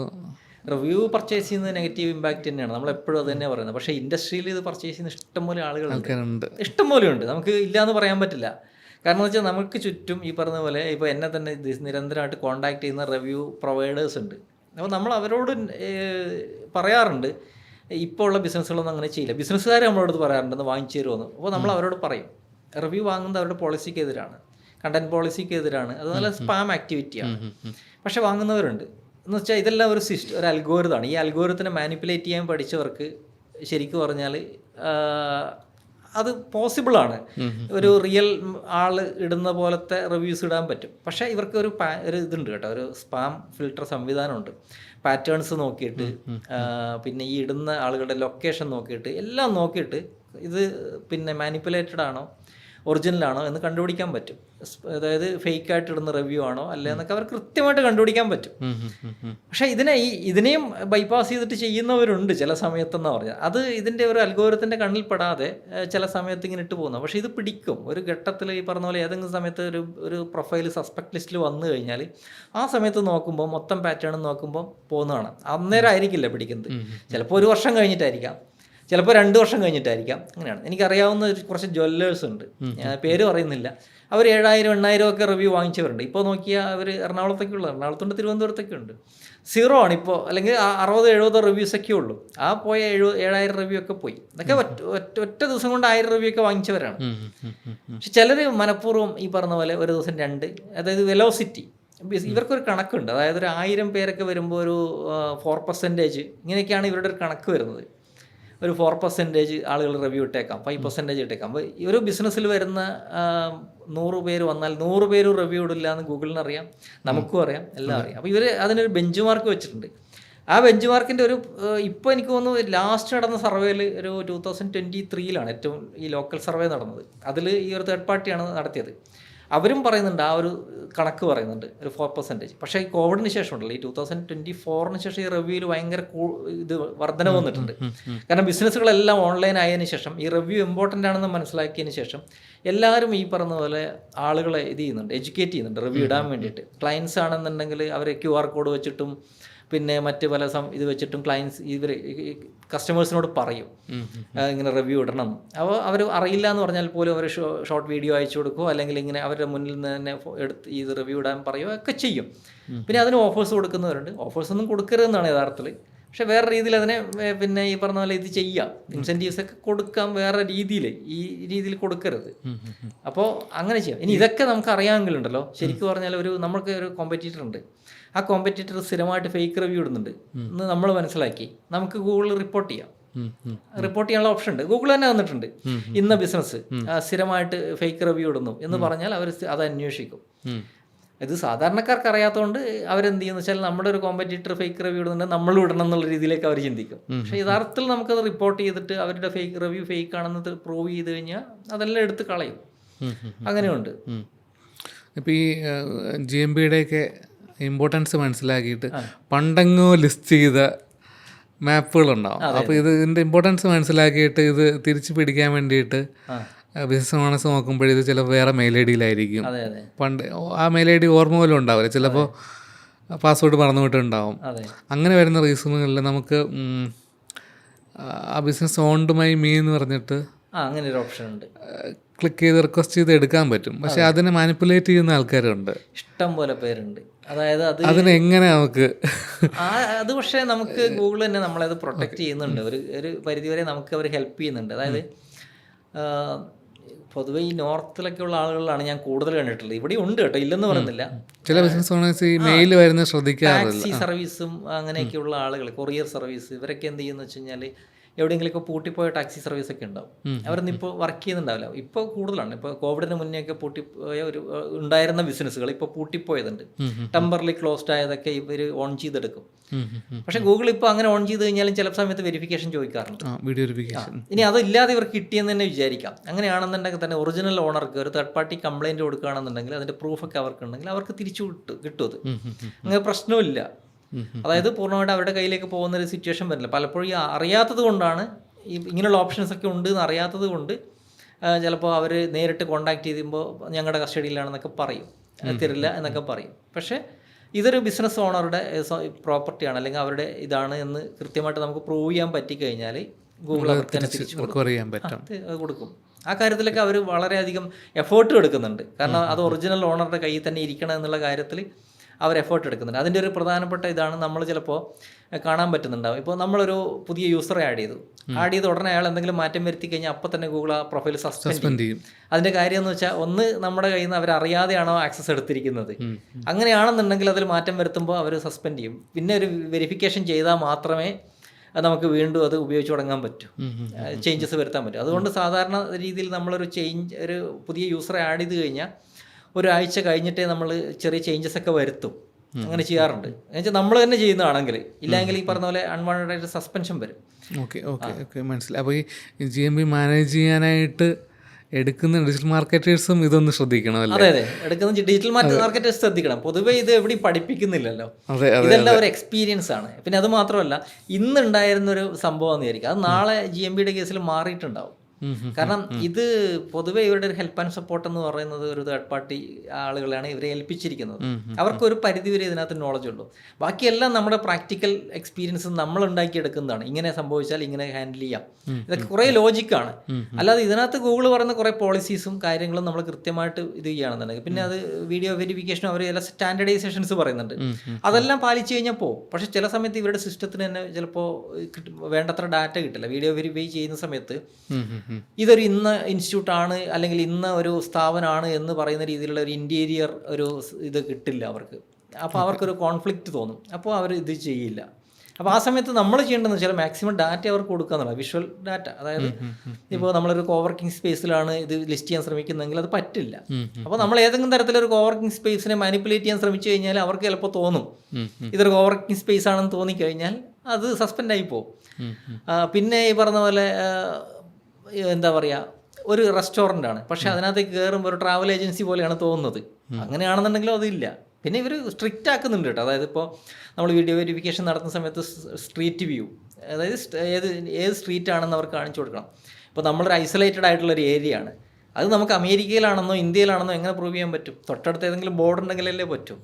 അപ്പോൾ ഐസൊലേറ്റഡ് ആയിട്ടുള്ളൊരു ഏരിയയിൽ സ്ട്രീറ്റ് ഇതും കിട്ടില്ല. അതായത് നമ്മളിപ്പോൾ ഒരു ഒറ്റപ്പെട്ടൊരു നാട്, അവിടെ എനിക്കൊരു ബിസിനസ് ഉണ്ട്, ഇവിടെ ഞാനൊരു സൈൻ ബോർഡ് കാണിക്കണം എന്ന് പറഞ്ഞാൽ ആ നാട്ടിൽ സൈൻ ബോർഡ് ഉണ്ടെങ്കിലേ കാണിക്കാൻ പറ്റും. അങ്ങനെ ഒരു സിറ്റുവേഷനിൽ അവർ ഇപ്പോഴും പോസ്റ്റ് കാർഡ് അയക്കുന്നുണ്ട്. കാരണം പോസ്റ്റ്മാൻ ഡയറക്റ്റ് നമ്മളെ കൊണ്ടുവന്ന് തരുമ്പോൾ അത് ഇന്ത്യയിൽ തന്നെയാണ്, ഇന്ന ഡിസ്ട്രിക്റ്റിലാണ്, ഇന്ന സ്ഥലത്താണ് എന്ന് വെരിഫൈ ചെയ്യാൻ അവർക്ക് പറ്റും. അങ്ങനെ ഒരു സിറ്റുവേഷനിൽ അവർ പോസ്റ്റ് കാർഡ് വെരിഫൈ ചെയ്യുന്നുണ്ട്. റിസോർട്ട് പിക്കപ്പ് ലൊക്കേഷൻസ് സെപ്പറേറ്റ് ആയിരിക്കും. അങ്ങനെ വരുമ്പോൾ എന്ത് ചെയ്യുന്നുള്ളത്? പിക്കപ്പ് ലൊക്കേഷൻ എന്ന് വെച്ചാൽ അവിടെ ആളുകൾ ഉണ്ടെങ്കിൽ ഈ പറഞ്ഞ പോലെ നമുക്ക് ഇത് ചെയ്യാൻ പറ്റും. പക്ഷേ ചില ഏരിയയിൽ ഈ പറഞ്ഞ പോലെ അത് ഈ ജംഗിൾ റിസോർട്ട് അല്ലെങ്കിൽ ഈ പറഞ്ഞ പോലെ ഈ നമ്മൾ ഇവിടെ കണ്ടിട്ടുണ്ടല്ലോ പൂവാറിലൊക്കെ അങ്ങനെയൊക്കെയുള്ള സ്ഥലങ്ങളിലാണ്. പക്ഷെ നമുക്ക് അങ്ങനെയുള്ള വെള്ളത്തിലൊക്കെ എടുത്തിട്ട് അപ്പോൾ അങ്ങനെയൊക്കെയുള്ള ഇത് ഈ പറഞ്ഞ പോലെ ആ സ്പോട്ടുകൾ നമുക്ക് അങ്ങനെ അവരുടെ സ്വന്തം ഇതിലാണെന്നുണ്ടെങ്കിൽ നമുക്ക് ഇത് ചെയ്യാം, ലിസ്റ്റ് ചെയ്യാം. പക്ഷെ അവരതങ്ങനെ പൊതുവെ അങ്ങനെ റിസോർട്ടുകളൊന്നും അങ്ങനെ ചെയ്ത് കണ്ടിട്ടില്ല. പക്ഷെ അവരുടെ സ്വന്തം പ്രോപ്പർട്ടി ആണത്, അതിനുള്ള പ്രൂഫും കാര്യങ്ങളൊക്കെ അവർക്ക് ഉണ്ടെങ്കിൽ ചെയ്യാം, കുഴപ്പമൊന്നുമില്ല. അവരുടെ ഒരു അനക്സായിട്ടോ ഏതെങ്കിലും രീതിയിൽ നമുക്കതിന് ചെയ്യാം. പക്ഷേ ഈ പിക്കപ്പ് സ്റ്റേഷൻ ഇതുവരെ അവരുടെ ഒരു ഇതിൽ വന്നിട്ടില്ല കേട്ടോ. അതായത് ഒരു എലിജിബിൾ ബിസിനസ് ആയിട്ട് അവർ ഇതുവരെ ലിസ്റ്റ് ചെയ്തിട്ടില്ല. അവരുടെ ഒരു ഓഫീസായിട്ട്, എക്സ്റ്റൻഷൻ ഓഫീസായിട്ട് മാത്രം ലിസ്റ്റ് ചെയ്യുക, അത്രേ ഉള്ളൂ. അല്ലാതെ ഒരു പിക്കപ്പ് സെൻറ്റർ എന്നുള്ള രീതിയിൽ ഒരിക്കലും ഒരു ലിസ്റ്റ് ചെയ്യാനായിട്ട് അവരുടെ ഒരു എലിജിബിൾ ബിസിനസിൻ്റെ ലിസ്റ്റ് ഉണ്ട്, അതിനകത്ത് നോക്കിയാൽ കാണാൻ പറ്റും. ഈ ലോകത്തിന് അറിയിക്കാൻ വേണ്ടിയിട്ടുള്ള ഒരു ഏറ്റവും ഫ്രീ ആയിട്ടുള്ളൊരു മാർഗ്ഗമാണ്, ഏറ്റവും എളുപ്പമുള്ളൊരു മാർഗ്ഗം. ബാക്കി നമുക്ക് ഈ പറഞ്ഞ പോലെ സ്ട്രക്ചേർഡ് ഡാറ്റ വഴി അറിയിക്കാം, പക്ഷേ എന്നാൽ പോലും, അല്ലെങ്കിൽ സ്കീമ മാർക്കപ്പ് വഴി അറിയിക്കാം, എന്നാൽ പോലും ഏറ്റവും എളുപ്പമുള്ളൊരു വഴി ഇതാണ്. അല്ലെങ്കിൽ തേർഡ് പാർട്ടി ഇൻഫർമേഷൻ സൈറ്റുകളിൽ നിന്ന്, ഈ ഡാറ്റ അഗ്രിഗേറ്റർ വെബ്സൈറ്റുകളിൽ നിന്ന് ഡാറ്റ എടുക്കേണ്ടി വരും ഗൂഗിളിൽ, ഈ ഒരു പിന്നെ ഫിസിക്കൽ ലൊക്കേഷൻ എക്സിസ്റ്റ് ചെയ്യുന്നുണ്ട് എന്ന് കാണിക്കാൻ വേണ്ടി. പക്ഷേ ഇത് ഗൂഗിൾ തന്നെ നമുക്കൊരു ഇത് തരുകയാണ്, ഫ്രീ ആയിട്ടൊരു ടൂള്. നിങ്ങളുടെ ഫിസിക്കൽ ലൊക്കേഷൻ വെരിഫൈ ചെയ്ത് ഇതിങ്ങനെ സ്ഥലത്ത് എക്സിസ്റ്റ് ചെയ്യുന്നുണ്ട്, അത് ഇന്ന കാര്യങ്ങളൊക്കെയാണ് ചെയ്യുന്നത്, അതിൻ്റെ ഓണർ ഇതാണ്, അത് പിന്നെ അവിടുത്തെ ആട്രിബ്യൂട്ട്സ്, അവിടുത്തെ പിന്നെ ബിസിനസ് സർവീസുകൾ, പ്രൊഡക്റ്റ്, ഇതൊക്കെ ഇതാണ് എന്ന് നമ്മൾ തന്നെ പറഞ്ഞു കൊടുക്കുകയാണ് അവർക്ക്. അപ്പോൾ അത്രയും ഫ്രീ ആയിട്ടാണ് നമ്മൾ ഇതൊക്കെ കിട്ടുന്നത്. ഓക്കെ, ഗൂഗിളിലെ നമ്പർ വെരിഫിക്കേഷൻ ചെയ്യാൻ പറ്റിയ എളുപ്പ വഴി എന്താണ്? നമ്പർ വെരിഫിക്കേഷൻ ചെയ്യാനുള്ള എളുപ്പ വഴി എന്ന് പറഞ്ഞാൽ, ഞാനിപ്പോൾ കഴിഞ്ഞ ആഴ്ച ചെയ്തൊരു സംഭവം പറയാം. അതായത് ഒരു ബിസിനസ് ലിസ്റ്റ് ചെയ്തു. അത് ലിസ്റ്റ് ചെയ്തതെന്ന് വെച്ചാൽ കുറേ വർഷങ്ങളോളം അതായത് ഉപയോഗിച്ച് വരുന്ന GMB ഹാൻഡിൽ ചെയ്ത് വരുന്ന ഒരു മെയിൽ ID, അത് അത്യാവശ്യം മാനിപ്പുലേഷനൊന്നും ഇല്ല, അങ്ങനെയുള്ളൊരു മെയിൽ IDയിൽ ഉപയോഗിച്ചിട്ടാണ് ഞാനത് ലിസ്റ്റ് ചെയ്ത്. അതിന് മുമ്പായിട്ട് ഞാൻ വെബ്സൈറ്റ് നന്നായിട്ട് ഒപ്റ്റിമൈസ് ചെയ്തിരുന്നു, വെബ്സൈറ്റിൽ ഈ നമ്പറൊക്കെ കൊടുത്തിരുന്നു. പിന്നെ അത് കൂടാതെ അത്യാവശ്യമുള്ള ഡയറക്ടറികളിൽ, നമ്മുടെ തേർഡ് പാർട്ടി ഡയറക്ടറികളുണ്ടല്ലോ, ജസ്റ്റ് ഡയൽ, സുലേഖ, ഇങ്ങനെയൊക്കെയുള്ള ഡയറക്ടറികളുണ്ട്. അപ്പോൾ അത്തരം ഡയറക്ടറികളിലൊക്കെ നമ്മുടെ ബിസിനസ്സിനെ കുറിച്ചുള്ള ഇൻഫർമേഷൻസ് കൊടുത്തു. അപ്പോൾ ഇത്രയും ഇൻഫർമേഷൻസ് ക്രെഡിബിൾ സോഴ്സ് നിന്ന് ഗൂഗിളിൽ കിട്ടുമ്പോൾ തന്നെ ഈ നമ്പർ ഇതാണെന്ന് അറിയാൻ പറ്റും. അങ്ങനെ നമ്മൾ പിന്നെ ഇത് വെബ്സൈറ്റ് സെർച്ച് കൺസോളും വെരിഫൈ ചെയ്തു, ഇതും എടുത്തു. അപ്പോൾ എളുപ്പ വഴി എന്ന് ചോദിച്ചാൽ ഇതൊരു വളഞ്ഞ വഴിയാട്ടോ. പക്ഷേ വേറൊരു കാര്യമുണ്ട്, ഞാൻ പറഞ്ഞുതരാം. ഇത് അന്ന് ലിസ്റ്റ് ചെയ്ത് അപ്പോൾ തന്നെ നമ്പരും ലൈവായി. വെബ്സൈറ്റിൽ നമ്പർ ഉണ്ടെന്നുണ്ടെങ്കിൽ, വെബ്സൈറ്റിൽ നമ്പറുണ്ട്, സെർച്ച് കൺസോളിൽ വെരിഫൈ ചെയ്താണ്, അനാലിറ്റിക്സുമായിട്ട് കണക്ട് ചെയ്തിട്ടുണ്ട്, പിന്നെ തേർഡ് പാർട്ടി വെബ്സൈറ്റുകളിൽ നമ്മൾ ലിസ്റ്റ് ചെയ്തിട്ടുണ്ട്. അപ്പോൾ അങ്ങനെയുള്ളൊരു ബിസിനസ് നമ്മൾ ലിസ്റ്റ് ചെയ്യുന്ന സമയത്ത് ആ നമ്പറിൽ വേറെ കുഴപ്പങ്ങളൊന്നും ഇല്ലാന്നെങ്കിൽ, ഡ്യൂപ്ലിക്കേറ്റ് ആയിട്ട് വരുന്നില്ല എങ്കിൽ അപ്പോഴും തന്നെ അത് വെരിഫൈഡ് ആവും. ഇനി അതല്ല, ഇന്ത്യയിൽ ഇത് വെരിഫൈ ചെയ്യാനുള്ള ഏറ്റവും എളുപ്പ മാർഗ്ഗം എന്ന് പറയുന്നത് എന്താണെന്ന് അറിയാമോ? അത് രണ്ടാമത് അഡീഷണൽ വെരിഫിക്കേഷനാണ്. അഡീഷണൽ വെരിഫിക്കേഷൻ ഈസിയാണ്. അത് നമ്മൾ നമ്പർ കൊടുത്തു, അവർ ഓട്ടോമാറ്റിക്കലി അത് പിന്നെ ആ നമ്പർ അവർ പെൻഡിങ്ങിൽ വെച്ചേക്കും. ഏത് ബിസിനസ് ആയാലും പെൻഡിങ്ങിൽ അത് ഇട്ടേക്കും. കാരണം എന്ന് വെച്ചാൽ അഡീഷണൽ ഒരു വെരിഫിക്കേഷൻ വേണം. അപ്പോൾ ആ സമയത്ത് നമ്മളൊരു ഫോം ഉണ്ട്, അവർ തന്നെ അതിനകത്ത് കൊടുക്കുന്നുണ്ട്. അതിനകത്ത് ആ സൈഡിലുള്ള ലേൺ മോർ ബട്ടണിൽ ക്ലിക്ക് ചെയ്ത് കഴിഞ്ഞാൽ നേരെ ആ ഫോമിലേക്കാണ് പോകുന്നത്. ആ ഫോമിൽ അവർ പറയുന്ന ഡാറ്റ എല്ലാം കറക്റ്റായിട്ട് ഫില്ല് ചെയ്ത് കൊടുത്തിട്ട് അഡീഷണൽ ആയിട്ട് അവർ ചോദിക്കുന്ന 2-3 പ്രൂഫുകളുണ്ട്, അതും കൂടെ കൊടുത്താൽ മതി. എന്തൊക്കെയായിരിക്കാം പ്രൂഫ്? നമ്മുടെ GST, പിന്നെ മെയിനായിട്ട് വേണ്ടത് രജിസ്ട്രേഷൻ സർട്ടിഫിക്കറ്റ്. ഒരു കമ്പനിയാണെന്നുണ്ടെങ്കിൽ കമ്പനിയുടെ രജിസ്ട്രേഷൻ സർട്ടിഫിക്കറ്റ്. ആ കമ്പനിക്ക് ഒരു കോർപ്പറേറ്റ് ഓഫീസ് ആണെങ്കിൽ അതും മതി. ഇപ്പം നമ്മൾ കമ്പനിക്ക് ഒരു കോർപ്പറേറ്റ് ഓഫീസ് ഉണ്ട്, അവരുടെ പിന്നെ വേറെ ബിസിനസ് നടക്കുന്നത് വേറെ ലൊക്കേഷനിലാണെന്നുണ്ടെങ്കിൽ നമുക്ക് ആ ലൊക്കേഷൻ സ്പെസിഫിക് ആയിട്ട് വേറെ പിന്നെ ഒരു പ്രൂഫ് കിട്ടിയാൽ മതി. അത് പിന്നെ അവിടുത്തെ ബോർഡിൻ്റെ ഫോട്ടോ എടുത്ത് കൊടുത്താലും, പിന്നെ ഒരു ബോർഡിൽ ഫോൺ നമ്പർ വേണം, ആ ഫോൺ നമ്പർ വെക്കണം. പിന്നെ അതുപോലെ തന്നെ ഫോൺ ബില്ല് കൊടുക്കണം. ഏറ്റവും പ്രധാനപ്പെട്ട ഒരു കാര്യം എന്ന് പറഞ്ഞാൽ ഏതെങ്കിലും ഒരു പ്രൂഫിൽ ഓക്കെ നമ്മൾ ഉപയോഗിക്കാൻ പോകുന്ന ഫോൺ നമ്പർ ഉണ്ടായിരിക്കണം. അതില്ലാതാണ് പല ആളുകളുടെയും ഈ പറഞ്ഞ പോലെ പ്രൂഫ് കൊടുത്തിട്ടും സബ്മിറ്റ് പിന്നെ എത്ര തവണ ശ്രമിച്ചിട്ട് നടക്കുന്നില്ല എന്ന് പറയുന്നതിൻ്റെ ഈ കാര്യം. ഫോൺ ബില്ല് ഇപ്പോൾ ഈ ഡിജിറ്റൽ ബില്ലായാലും കുഴപ്പമുണ്ടോ? ഡിജിറ്റൽ ഇല്ല, കുഴപ്പമില്ല. PDF ബില്ല് കൊടുത്താൽ മതി. PDF ബില്ലാണല്ലോ ഇപ്പോൾ മിക്ക കമ്പനികളും PDF ആയിട്ടാണല്ലോ നമുക്ക് ബില്ല് തരുന്നത്. അതായാലും മതി, അത് കൊടുക്കാം. ചില കസ്റ്റമേഴ്സിന് മറ്റേ പ്രീപെയ്ഡ് യൂസ് ചെയ്യുന്ന ആൾക്കാർ എന്ത് ചെയ്യും? അങ്ങനെയുള്ള സമയത്ത് നമ്മൾ വേറെ ഏതെങ്കിലും തരത്തിൽ ഈ പറഞ്ഞ പോലെ നമുക്ക് ഒരു നമ്മുടെ ഫോൺ നമ്പർ പ്രൂവ് ചെയ്യുന്ന എന്തെങ്കിലും ഒരു ബില്ല് ഉണ്ടാവണം. ഇപ്പൊ GST അതില്ല, GST ഫോൺ നമ്പർ ഇല്ല, രജിസ്ട്രേഷനിലും ഇല്ല. പക്ഷെ കോർപ്പറേഷൻ ഇതിനകത്ത് വേറെ ഏതോ ഒരു നമ്പർ വെച്ചിട്ടുണ്ടാവും. ചിലപ്പോൾ നമ്മുടെ ആയിരിക്കില്ല. ലൈസൻസ് ഒക്കെ എടുക്കുന്ന സമയത്ത് കോർപ്പറേഷനോ അല്ലെങ്കിൽ പഞ്ചായത്തിലോ ലൈസൻസ് എടുക്കുമ്പോൾ ഒരു നമ്പർ ഉണ്ടാവും. പക്ഷെ ചിലപ്പോൾ അതായിരിക്കില്ല നമ്മൾ ബിസിനസ്സിന് ഉപയോഗിക്കുന്നത്. അത് ഓണറുടെ പേഴ്സണൽ നമ്പർ അതിനകത്ത് കൊടുക്കുക. പക്ഷെ നമ്മളൊന്ന് ആദ്യമേ ശ്രദ്ധിച്ചു കഴിഞ്ഞാൽ നമുക്ക് ഈ നമ്പർ അതിനകത്ത് കൊണ്ടുവരാൻ പറ്റും. അതായത് നമ്മുടെ ലൈസൻസ് എടുക്കുന്ന അതിനകത്ത് എല്ലാ ബിസിനസ്സുകൾക്കും ലൈസൻസ് വേണമല്ലോ. അപ്പോൾ അതിനകത്ത് ചിലപ്പോൾ ഈ പറഞ്ഞ പോലെ നമുക്ക് ആദ്യമേ ശ്രമിച്ചു കഴിഞ്ഞാൽ അത് കൊടുക്കാൻ പറ്റും, ആ നമ്പർ. ഇനി അതല്ല എങ്കിലാണ് ഈ പറഞ്ഞ പോലെ നമ്മുടെ ഗ്യാസിൻ്റെത് ഈ പറഞ്ഞ പോലെ ഈ പിന്നെ KSEB ഇങ്ങനെയുള്ള ബില്ലുകളൊക്കെ അവർ നോക്കുന്നുണ്ട്. അതിലും ഈ പറഞ്ഞ പോലെ കോംപ്ലിക്കേഷൻ ഉണ്ട്. റെൻറ്റഡ് ബിൽഡിംഗ് ആണെന്നുണ്ടെങ്കിൽ നമ്മുടെ നമ്പർ മാറ്റിയെടുക്കാൻ സമയമെടുക്കും. വാട്ടർ ബില്ലിലൊക്കെ നമ്മുടെ നമ്പർ മാറ്റാൻ സമയമെടുക്കും. ഇങ്ങനെയൊക്കെ ഇഷ്യൂസ് ഉണ്ട്. അപ്പോൾ അങ്ങനെയൊക്കെയുള്ള സമയത്ത് നമ്മൾ ഈ ഫോണാണ് ഏറ്റവും നല്ലത്. ഈ പോസ്റ്റ് പെയ്ഡ് ഇപ്പോൾ ബ്രോഡ്ബാൻഡ് ബില്ലൊക്കെ ആണെന്നുണ്ടെങ്കിൽ അപ്രൂവ് ചെയ്യുന്നുണ്ട്. ബ്രോഡ്ബാൻഡിൻ്റെ ഒക്കെ ആണെന്നുണ്ടെങ്കിൽ പോസ്റ്റ് പെയ്ഡ് ആയിട്ടാണ് മിക്കവാറും കിട്ടുന്നത്. അപ്പോൾ അതിനകത്ത് മിക്കവാറും ഈ പറഞ്ഞ പോലെ നമ്പർ കാണും നമ്മുടെ. അല്ലെങ്കിൽ നമ്മൾ ആ നമ്പർ കൊടുക്കാനായിട്ട് ശ്രമിക്കണം, അവരുടെ അടുത്ത് ആദ്യമേ പറയണം. അപ്പോൾ ഏതെങ്കിലും രീതിയിൽ നമ്മുടെ ഇത് വരുന്നത് പിന്നെ വെബ്സൈറ്റിൽ കൊടുക്കാം. പിന്നെ വേറെ ചില സമയത്തുണ്ടല്ലോ നമുക്ക് ഈ പറഞ്ഞ പോലെ ഇപ്പോൾ അവർ കൃത്യമായിട്ട് എടുത്ത് പറയുന്നുണ്ട്, നിങ്ങൾ സബ്മിറ്റ് ചെയ്യുന്ന ഏതെങ്കിലും പ്രൂഫിനകത്ത് ഈ കൊടുക്കുന്ന ഫോൺ നമ്പർ ഉണ്ടായിരിക്കണം എന്ന് പറയുന്നുണ്ട്. പിന്നെ ചില സമയത്ത് അതില്ലാതെയും നടക്കാറുണ്ട്. അതെന്ന് വെച്ച് കഴിഞ്ഞാൽ ചില സമയത്ത് അങ്ങനെ ബൈപ്പാസ് ചെയ്ത് പോകുന്നതാണ്. അത് ചില ആളുകൾ ഇതിപ്പോൾ കേട്ടോണ്ടിരിക്കുന്ന ചില ആളുകൾക്ക് തോന്നും ഞാൻ ഇതില്ലാതെയും ചെയ്തിട്ടുണ്ടല്ലോ. അത് ചില സമയത്ത് നമ്മുടെ ഒരു ഭാഗ്യത്തിനോ ലക്കിനോ ഒക്കെ ഇത് ബൈപ്പാസ് ചെയ്തങ്ങ് പോകുന്നതാണ്. പക്ഷേ സ്ട്രിക്റ്റ് ആയിട്ട് നോക്കുമ്പോൾ അവർ ഇത്രയും ഡീറ്റെയിൽസ് പറയുന്നുണ്ട്, ഇതൊക്കെ വേണമെന്ന് പറയുന്നുണ്ട്. ഇതൊരു വലിയ തലവേദനയാണ് ഈ ഇന്ത്യൻ ബിസിനസ്സുകൾക്ക്. കാരണം വലിയ ബിസിനസ് ആണെങ്കിൽ പോലും നമ്പർ വെരിഫൈ ചെയ്യാതെ ഞാൻ കണ്ടിട്ടുണ്ട്. ഇപ്പോൾ അത്യാവശ്യം വലിയ ബിസിനസ്സുകൾ ചിലപ്പോൾ വലിയ ഇൻസ്റ്റിറ്റ്യൂട്ടുകളായിരിക്കാം, അതിൻ്റെ ഒന്നും നമ്പർ ഉണ്ടാവില്ല. അത് സംഭവം അത് പ്രശ്നം എന്ന് പറഞ്ഞു കഴിഞ്ഞാൽ അവർക്കൊക്കെ ഒന്നുകിൽ വിർച്വൽ നമ്പർ ആയിരിക്കും കസ്റ്റമർ സപ്പോർട്ടിന്, അല്ലെങ്കിൽ ഒരൊറ്റ നമ്പറേ ഉണ്ടാവുള്ളൂ. അപ്പോൾ അങ്ങനെയുള്ള സിറ്റുവേഷനിൽ എന്ത് ചെയ്യും? അത് റീറ്റെയിൽ ബിസിനസ്സുകൾക്കാണെന്നുണ്ടെങ്കിൽ സിംഗിൾ നമ്പർ ഉപയോഗിക്കാൻ അവർ പെർമിഷൻ കൊടുക്കുന്നുണ്ട്. 10-ലധികം ഉണ്ടെങ്കിൽ അങ്ങനെ ഉപയോഗിക്കാം. പക്ഷേ 1-2 ആണെന്നുണ്ടെങ്കിൽ സെപ്പറേറ്റ് നമ്പർ തന്നെ ഉപയോഗിക്കണം. പല ആളുകളും ചെയ്യുന്ന ഒരു വലിയ മിസ്റ്റേക്കാണ്, നമ്മുടെ ഒരു ബ്രാഞ്ച് തന്നെ തുടങ്ങിക്കഴിഞ്ഞാൽ ആ ബ്രാഞ്ചിനും ഇതിനും ഒരേ നമ്പർ കൊടുക്കും. ചിലപ്പോൾ ആ സമയത്ത് അപ്രൂവൽ ആവും. പക്ഷെ കുറേ സമയം കഴിയുമ്പം ഇവർ ഈ ഡ്യൂപ്ലിക്കേറ്റ് നോക്കുന്നത് മെയിനായിട്ട് ഒന്ന് പിന്നെ ഈ പറഞ്ഞ പോലെ സെയിം അഡ്രസ്സിൽ 2 ബിസിനസ് ഉണ്ടോ എന്ന് നോക്കും. അതിൽ തന്നെ 2 ഒരേ ഫോൺ നമ്പർ ആണെന്നുണ്ടെങ്കിൽ പ്രശ്നം വരും. അപ്പോൾ ആ സമയത്ത് നമ്മൾ പോലും അറിയാതെ പിന്നീട് എപ്പോഴെങ്കിലും ഒരിക്കൽ സസ്പെൻഡ് ആകുന്നത്. അപ്പോൾ നമ്മൾ വിചാരിക്കും ഇതെന്താ ഞാൻ ഒന്നും ചെയ്തില്ലല്ലോ, സസ്പെൻഡായി എന്ന് വിചാരിക്കും. അപ്പോൾ ഇതായിരിക്കും കാരണം. അപ്പോൾ മെയിനായിട്ട് നമ്മളത് നോക്കണം. സസ്പെൻഷൻ റിമൂവലും ഒരു വലിയ തലവേദന പിടിച്ച കേസാണ്. ഇപ്പോൾ ഒരുപാട് ആളുകൾ ഈ പറഞ്ഞ പോലെ അതുമായിട്ട് ബന്ധപ്പെട്ട് ഡെയിലി നമ്മളെ വിളിക്കുന്നുണ്ട്. ഇപ്പം നമ്മുടെ അറിയാലോ ഷാൻ്റെ ഒരു ഇൻ്റർവ്യൂ പോയിരുന്നല്ലോ, അതിനുശേഷം എന്ന് പറഞ്ഞാൽ നമുക്ക് നിൽക്കാനും ഇരിക്കാനും പറ്റാത്ത രീതിയിലുള്ള വിളികളാണ്. കാരണം വെച്ചാൽ ഇപ്പോൾ ശരിക്കും ഞാൻ അന്ന് പറഞ്ഞിരുന്നെന്ന് തോന്നുന്നു, കുറേ ആളുകൾ നമ്മൾ ഇരുത്തിയിട്ട് അവരെയൊക്കെ വെച്ചിട്ടാണ് മാനേജ് ചെയ്തുകൊണ്ടിരുന്നത്. അപ്പോൾ ഡെയിലി വിളിക്കും. പക്ഷെ ഞാനത് നോക്കുന്ന വെച്ചാൽ നമുക്ക് ചെയ്യാൻ പറ്റുന്ന ഒരു ഹെൽപ്പും കൂടിയാണ്. പല ആളുകൾക്ക് ഇതിനെപ്പറ്റി അറിയില്ല. ഇപ്പോൾ ബിസിനസ് ചെയ്യുന്നവർക്ക് ഡിജിറ്റൽ മാർക്കറ്റിങ്ങിനെ പറ്റി അറിയണമെന്നില്ല, ബിസിനസ് പ്രൊഫൈലിനെ പറ്റി അറിയണമെന്നില്ല. ചിലപ്പോൾ ആരെങ്കിലും പറഞ്ഞു കൊടുത്തൊരു ലിസ്റ്റ് ചെയ്തു, പിന്നെ ആയിരിക്കും നമ്പർ ഇല്ലാത്തത്, സസ്പെൻഡ് ആയി പോകുന്നത്. പക്ഷേ അതുവഴി അവർക്ക് നല്ല ബിസിനസ് കിട്ടുന്നുണ്ടാവും. അപ്പോൾ ഒരു ദിവസം പെട്ടെന്ന് സസ്പെൻഡ് ആയി പോയി കഴിഞ്ഞാൽ എന്ത് ചെയ്യും? അപ്പോൾ നമ്മൾ അവർക്ക് വേണ്ടി ഒരു സജഷൻസ് ഒക്കെ കൊടുക്കാറുണ്ട്. പിന്നെ വലിയ കോംപ്ലിക്കേറ്റഡ് കേസുകളാണെന്നുണ്ടെങ്കിൽ ഇപ്പോൾ ഞാൻ ഈ പറഞ്ഞ പോലെ നമ്മുടെ ടീമിൽ കുറച്ച് പേരൊക്കെ ഉണ്ട്, അവരൊക്കെ അത് മാനേജ് ചെയ്ത് കൊടുക്കാറുണ്ട്. വലിയ കോംപ്ലിക്കേറ്റഡ് ആയിട്ടുള്ള കേസൊക്കെ ആണെന്നുണ്ടെങ്കിൽ അവർ ചെറിയ സർവീസ് ചാർജൊക്കെ വാങ്ങിച്ചിട്ട് കൊടുക്കാറുണ്ട്. അതല്ല ഈ നമ്മൾ ചെറിയ സജഷൻസ് ഒക്കെ ആണെന്നുണ്ടെങ്കിൽ അത് പറഞ്ഞു കൊടുക്കും. കാരണം എന്ന് വെച്ചാൽ ഇതൊരു കോംപ്ലിക്കേറ്റഡ് ഇഷ്യൂ ആണ്. ഇതൊന്നും ഈ പറഞ്ഞ പോലെ പ്രോപ്പറായിട്ടൊരു സപ്പോർട്ട് ഗൂഗിളിൻ്റെ ഭാഗത്ത് പലപ്പോഴും കിട്ടില്ല. സാധാരണക്കാർക്ക് അതെങ്ങനെ സപ്പോർട്ട് എടുക്കണം എന്നറിയില്ല.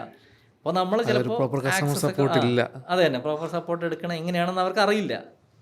അതാണ് എൻ്റെ പ്രശ്നം. പിന്നെ ഇതിന് ഒരു ഫിസിക്കൽ ഓഫീസൊന്നും ഇല്ലല്ലോ, എവിടെയെങ്കിലും പോയിട്ടൊന്ന് സംസാരിക്കാനൊന്നും. പണ്ടൊക്കെ പക്ഷേ ഈ ഗൂഗിളിന് ലിസ്റ്റ് ചെയ്ത് കൊടുക്കുന്ന ആളുകളൊക്കെ ഉണ്ടായിരുന്നു. അവർ തന്നെ സപ്പോർട്ടിൽ അവരുടെ തന്നെ ഒരു ഫ്രാഞ്ചൈസി എന്നോ എന്താണെന്ന് അറിയില്ല, ലോക്കൽ ഗൈഡുകളൊന്നും അല്ല, അല്ലാത്തവർ ഈ 360 ആഡ് ചെയ്യുന്നവനോ അല്ല? അത് 360 ആഡ് ചെയ്യുന്നത് പോലെ അവർക്ക് ഈ പറഞ്ഞ പോലെ ലിസ്റ്റ് ചെയ്യുന്ന ഇതൊക്കെ ഉണ്ടായിരുന്നു. പിന്നെ ഇപ്പോൾ ഈ ലോക്കൽ ഗൈഡ്സിന് കുറേയധികം ബെനിഫിറ്റ്സ് കിട്ടുന്നുണ്ട്. അവർക്ക് കുറേ റൈറ്റ്സും ഉണ്ട്. അതായത് ഇപ്പോൾ ഒരു ലോക്കൽ ഗൈഡ് ഇട്ട റിവ്യൂസ് ഇമ്പോർട്ടൻ്റ് ആണ്. അത് കൂടാതെ തന്നെ ഒരു ബിസിനസ്സിൻ്റെ ഫോൺ നമ്പർ ആഡ് ചെയ്തിട്ടില്ല, അല്ലെങ്കിൽ അതിൽ ചെറിയ കൺഫ്യൂഷൻ വന്നിട്ട് സജസ്റ്റ് എഡിറ്റ് വന്നിട്ട് പിന്നെ അത് പോയി, അങ്ങനെയുള്ളൊരു സിറ്റുവേഷനിൽ, അല്ലെങ്കിൽ അതിൻ്റെ നെയിമിൽ എന്തെങ്കിലും ചേഞ്ച് വന്നു, അപ്പോൾ നമുക്ക് എന്താ പറയുക, ആ നെയിം നമുക്ക് തിരുത്താൻ പറ്റുന്നില്ല എങ്കിൽ, ഇപ്പോൾ നമ്മൾ തിരുത്തിയ ഒരു പ്രശ്നമുണ്ട്. നമ്മൾ ഒരു തവണ തിരുത്തി ശരിയായിട്ടില്ല, രണ്ടാമത് തിരുത്തിയ ഫ്രീക്വൻ്റ് ആയിട്ട് ചേഞ്ച് വന്ന് സസ്പെൻഡ് ആയിപ്പോൾ. അതിൽ ഏറ്റവും നല്ലൊരു വഴി എന്ന് പറയുന്നത്, നമുക്ക് ഏതെങ്കിലും ലോക്കൽ ഗൈഡിനെ അറിയാവുന്നുണ്ടെങ്കിൽ അയാളെ ലൊക്കേഷനിൽ കൊണ്ടുവരിക, എന്നിട്ട് അവരതിൻ്റെ ഒരു ഫോട്ടോയും കൂടെ വെച്ചിട്ട് ഇതിൻ്റെ ഒറിജിനൽ നെയിം ഇതാണ്, അല്ലെങ്കിൽ ഇതിൻ്റെ ഒരു നമ്പർ ഇതാണ് എന്ന് പറഞ്ഞൊരു സജഷൻ കൊടുത്താൽ, നെയിമിൻ്റെ കേസിലേക്ക് അത് പെട്ടെന്ന് തന്നെ ആവും. അഡ്രസ്സിൻ്റെ കേസിലും അത് ഈ പറഞ്ഞ പോലെ ആ പ്രൂഫ് ഉണ്ടെങ്കിൽ പെട്ടെന്നാവും. നമ്പറിൻ്റെ കേസിൽ ചിലപ്പോൾ അത് ഈ പറഞ്ഞ പോലെ ഈക്വൽ ചാൻസ് ആണ്. ചിലത് നടക്കാറുണ്ട്, ചിലത് നടക്കാറില്ല. ഇപ്പോൾ ചില ആളുകൾ കറക്റ്റായിട്ട് ഈ പറഞ്ഞ പോലെ ലോക്കൽ ഗൈഡ് കൃത്യമായിട്ടില്ല, അവർ കൃത്യമായിട്ട് ചെയ്യും. ലോക്കൽ ഗൈഡിന് അങ്ങനെ ഒരു ഇതുണ്ട്, അവർ പ്രൂഫൊക്കെ വെച്ചിട്ട് ചെയ്യും. ഇപ്പോൾ നമ്മളൊരു സജഷൻ കൊടുത്താൽ പോലും ഗൂഗിൾ ഇത് ചോദിക്കാറുണ്ട്, പ്രൂഫ് ചോദിക്കും. ഇപ്പോൾ നെയിമും അഡ്രസ്സും സജഷൻ കൊടുത്തു കഴിഞ്ഞാൽ അപ്പോൾ തന്നെ പ്രൂഫ് ചോദിക്കും. അപ്പോൾ ആ പ്രൂഫ് കൊടുത്താൽ മതി. ഫോൺ നമ്പറിൻ്റെ കേസിലെ അഡീഷണൽ ഡോക്യുമെൻ്റ് ഉള്ളൂ. ഫോൺ നമ്പറിൻ്റെ കേസ് എന്തുകൊണ്ടാണെന്ന് വെച്ചാൽ അത് അവരുടെ ഒരു പോളിസിയുടെ ഭാഗവും പിന്നെ ഈ പറഞ്ഞ പോലെ കസ്റ്റമേഴ്സിനെ പ്രൊട്ടക്റ്റ് ചെയ്യുന്നതിൻ്റെ ഭാഗമാണ്. കാരണം ഒരു ബിസിനസ് ആർക്കും എവിടെയും തുടങ്ങി ലിസ്റ്റ് ചെയ്യാം. അതെ, ഈ പറഞ്ഞ മാനിപ്പുലേഷൻസ് ഒക്കെ ചെയ്ത് ലിസ്റ്റ് ചെയ്യാം. ഒരു കസ്റ്റമർ വിളിച്ചിട്ട് അയാൾ പറഞ്ഞു ശരി ഓക്കെ ഒരു സർവീസ് എടുക്കാം, നിങ്ങളൊരു 2000 രൂപ അല്ലെങ്കിൽ ഒരു 10,000 രൂപ അക്കൗണ്ടിലേക്ക് ഇടൂ എന്ന് പറഞ്ഞ് ഇട്ടിട്ട് അവിടെ പോകുമ്പോൾ ഈ ആളൊന്നും ഇല്ല എങ്കിൽ ഇത് ആരാണ്, എവിടെ നിന്നാണ് ഈ നമ്പർ കിട്ടിയതെന്ന് വെച്ചാൽ ഗൂഗിൾ ബിസിനസ് പ്രൊഫൈലിൽ നിന്നാണെന്ന് പറഞ്ഞാൽ ഇതിൻ്റെ ഉത്തരവാദി ഗൂഗിളാണ്. അപ്പോൾ അതുകൊണ്ടാണ് ഇന്ത്യ പോലൊരു സ്ഥലത്ത് അവരൊരു സെക്കൻഡ് അഡീഷണൽ വെരിഫിക്കേഷൻ അവർ വെച്ചിരിക്കുന്നത്. മനസ്സിലായി. ഈ നമ്പർ ആഡ് ചെയ്യുമ്പോഴും ബിസിനസ് ഓണേഴ്സ് ശ്രദ്ധിക്കണം. ഈ കോൾ എടുത്തില്ല എന്നുണ്ടെങ്കിൽ അവിടെ റാങ്കിങ് താഴെ പോകും. എനിക്ക് പേഴ്സണലി അങ്ങനെ ഒരു ക്ലയൻറ്റ് ഉണ്ടായിരുന്നു. കോളുകൾ എടുക്കാത്ത കാര്യത്തിൽ അവർക്കൊരു ഇതുണ്ട്. അതായത് എന്ന് വെച്ചാൽ രണ്ട് കാര്യം. ഒന്ന്, കോളുകൾ എടുക്കാത്ത ബിസിനസ്സുകളാണെന്നുണ്ടെങ്കിൽ ആരെങ്കിലും ഒരാൾ അറ്റൻഡ് ചെയ്യാൻ ഉണ്ടായിരിക്കണം. ഒന്ന് വെച്ചാൽ ഗൂഗിളിന് ഈ സംവിധാനം ഒന്ന് അറിയാൻ പറ്റും. ഒന്ന് വെച്ചാൽ സ്ഥിരമായിട്ട് അറ്റൻഡ് ചെയ്യാത്ത കോളുകൾ അറ്റൻഡ് ചെയ്യാത്ത ഫോൺ നമ്പർ ആണെന്നുണ്ടെങ്കിൽ ലോക്കൽ ഗൈഡുകളോ അല്ലെങ്കിൽ വിളിക്കുന്നവരോ സജസ്റ്റ് ചെയ്യും ഈ നമ്പർ മാറിയെന്നോ, അങ്ങനെ അവർ ഇത് ചെയ്യും. പിന്നെ തീരെ റെസ്പോണ്ട് ചെയ്യാത്തൊരു സിറ്റുവേഷനിൽ പിന്നെ അവിടെ കസ്റ്റമർ എൻഗേജ്മെൻറ്റ് ഓട്ടോമാറ്റിക്കലി കുറയും. ആ കുറയുന്ന സമയത്തും ഈ പറഞ്ഞ പോലെ ആ ബിസിനസ്സിൻ്റെ റാങ്കിങ് താഴോട്ട് പോകും. സംഭവം പറഞ്ഞാൽ നമ്പർ ആഡ് ചെയ്യുന്നതിന് മുമ്പ് വരെ റാങ്കിങ് ടോപ്പിൽ ഉണ്ടായിരുന്ന പ്രൊഫൈലായിരുന്നു. നമ്പർ ആഡ് ചെയ്ത് ഒറ്റയടിക്കങ്ങ് താഴെ പോയി. അതിൻ്റെ സൊല്യൂഷൻ ഞാൻ കുറേ ആലോചിച്ചു, എന്താണെന്ന് കണ്ടുപിടിക്കാൻ പറ്റിയില്ല. അവസാനം ആ നമ്പറിൽ നിന്ന് വിളിച്ചു നോക്കിയപ്പോൾ ആരും ഫോൺ എടുക്കുന്നില്ല. അപ്പോൾ ഞാൻ ചോദിച്ചു, അത് ഇവിടെ കടയിൽ ഷോപ്പിൽ മാറ്റി വെച്ചേക്കുന്നൊരു ഫോണാണ്. അത് എന്നിട്ട് പറഞ്ഞു ആ നമ്പറിലൊരു കസ്റ്റമർ സപ്പോർട്ട് സെറ്റ് ചെയ്യും. അങ്ങനെയാണ് അതിന് പിന്നെ തിരിച്ച് റാങ്കിങ് കൊണ്ടുവന്നത്. അതെ, അത് ഡയറക്റ്റ് ഒരു റാങ്കിങ് ഫാക്ടറായിട്ട് എവിടെയും അവർ പറയുന്നില്ലെങ്കിൽ പോലും ഈ എൻഗേജ്മെന്റ് വെച്ചിട്ട് അതൊരു വലിയ റാങ്കിങ് ഫാക്ടറാണ്. അതാണ് ഇപ്പോൾ ഗൂഗിളിൻ്റെ ഒരു ഈ ലോക്കൽ സർവേ നടത്തിയപ്പോൾ അതിനകത്തൊരു റാങ്കിങ് ഫാക്ടറായിട്ടൊന്നും അത് പറയുന്നില്ല. പക്ഷേ ഈ എൻഗേജ്മെന്റ് റാങ്കിങ് ഫാക്ടർ ആയതുകൊണ്ട് തന്നെ അതൊരു റാങ്കിങ് ഫാക്ടർ ആയിട്ട് തന്നെയാണ് നമ്മൾ കാണുന്നത് അതിനെ. അങ്ങനെ കുറേ കാര്യങ്ങളുണ്ട്. ഇപ്പോൾ ഈ പറഞ്ഞ പോലെ എന്താ ട്രാഫിക് ഇതുണ്ടല്ലോ, ഡയറക്ഷൻ റിക്വസ്റ്റുകൾ. ഒരാൾ സ്ഥിരമായിട്ട് അങ്ങോട്ട് പോകുന്ന ആളുകൾ, അത് എപ്പോഴും ഒരാളല്ല എന്നവർക്ക് ബോധ്യപ്പെട്ട് കഴിഞ്ഞാൽ സ്ഥിരമായിട്ട് നല്ല ട്രാഫിക് പല സ്ഥലത്തു നിന്നും വരുന്നുണ്ടെങ്കിൽ അത് എൻഗേജ്ഡ് ആയിട്ടുള്ളൊരു ബിസിനസ്സാണ്. അത് തീർച്ചയായിട്ടും റാങ്കിങ്ങിലേക്ക് വരും. ഇതാ പറഞ്ഞത്, നമുക്ക് ഈ ഗൂഗിൾ ബിസിനസ് പ്രൊഫൈലിൻ്റെ റാങ്കിങ്ങിൽ നമുക്ക് മാനിപ്പുലേറ്റ് ചെയ്യാൻ പറ്റുന്ന അല്ലെങ്കിൽ നമുക്ക് ഇൻഫ്ലുവൻസ് ചെയ്യാൻ പറ്റുന്ന കാര്യങ്ങൾ ഒരു പരിധി വരെ ഉള്ളൂ. ബാക്കിയെല്ലാം നാച്ചുറലി സംഭവിക്കുന്നതാണ്. അപ്പോൾ നാച്ചുറലി നമ്മൾ ബിസിനസ് നല്ല രീതിയിൽ നടത്തുകയാണെന്നുണ്ടെങ്കിൽ നമ്മൾ നല്ല കസ്റ്റമർ സപ്പോർട്ട് കൊടുക്കുക, അല്ലെങ്കിൽ നല്ല കസ്റ്റമർ സർവീസ് കൊടുക്കുകയാണ്, നല്ല പ്രൊഡക്റ്റാണ് നമ്മുടേത്, അല്ലെങ്കിൽ അങ്ങനെ സർവീസും നല്ലതാണ് എന്നുണ്ടെങ്കിൽ നമുക്ക് നല്ല റിവ്യൂസ് കിട്ടും. ഓട്ടോമാറ്റിക്കലി നമുക്ക് റിവ്യൂസ് കിട്ടിക്കൊണ്ടിരിക്കുന്ന സമയത്ത് ആ റിവ്യൂസിനകത്തെല്ലാം പോസിറ്റീവ് സെൻറ്റിമെൻറ്റ്സ് കാണും. ആ പോസിറ്റീവ് സെൻറ്റിമെൻറ്റ്സ് ഭയങ്കരമായിട്ട് ഹെൽപ്പ് ചെയ്യും. അത് ഈ റെലവൻസ് എന്നുള്ളൊരു ഫാക്ടറിനെ കൂട്ടും.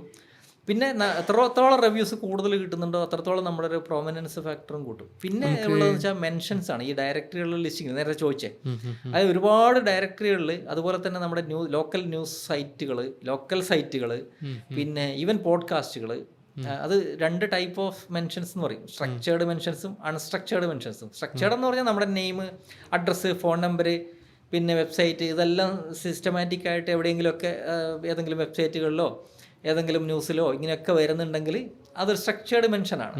അപ്പോൾ അത് നമ്മളത് നല്ല രീതിയിൽ ഹെൽപ്പ് ചെയ്യും റാങ്ക് ചെയ്യാൻ വേണ്ടിയിട്ട്. അൺസ്ട്രക്ചേർഡ് മെൻഷൻസ് ഉണ്ട്. ഇപ്പോൾ ആരെങ്കിലുമൊക്കെ പോഡ്കാസ്റ്റിൽ പറഞ്ഞു പോകുമ്പോൾ അല്ലെങ്കിൽ ഏതെങ്കിലുമൊക്കെ ന്യൂസിൽ ഇങ്ങനെ പറഞ്ഞു പോകുമ്പോൾ ഇന്ന ബിസിനസ്, ഇന്ന സ്ഥലത്തുള്ള ഇന്ന ബിസിനസ് എന്ന് പറഞ്ഞു പോകുമ്പോൾ ഇതെല്ലാം മെൻഷൻസ് ആണ്. ലോക്കലി ഇങ്ങനെ നമുക്കൊരു റെലവൻ്റ് ആയിട്ടുള്ള മെൻഷൻ ഉണ്ടെങ്കിൽ യഥാർത്ഥത്തിൽ അത് റാങ്കിങ്ങിന് ഹെൽപ്പ് ചെയ്യും. അതാരും ശ്രദ്ധിക്കാറില്ല പൊതുവേ. ഓക്കെ, നമുക്ക് ഇപ്പോൾ ഈ റിവ്യൂസിൻ്റെ കാര്യം പറഞ്ഞില്ലേ, നെഗറ്റീവ് റിവ്യൂസ് മാനേജ് ചെയ്യാൻ പല ബിസിനസ് ഓണേഴ്സിനും സത്യം പറഞ്ഞാൽ അറിയില്ല.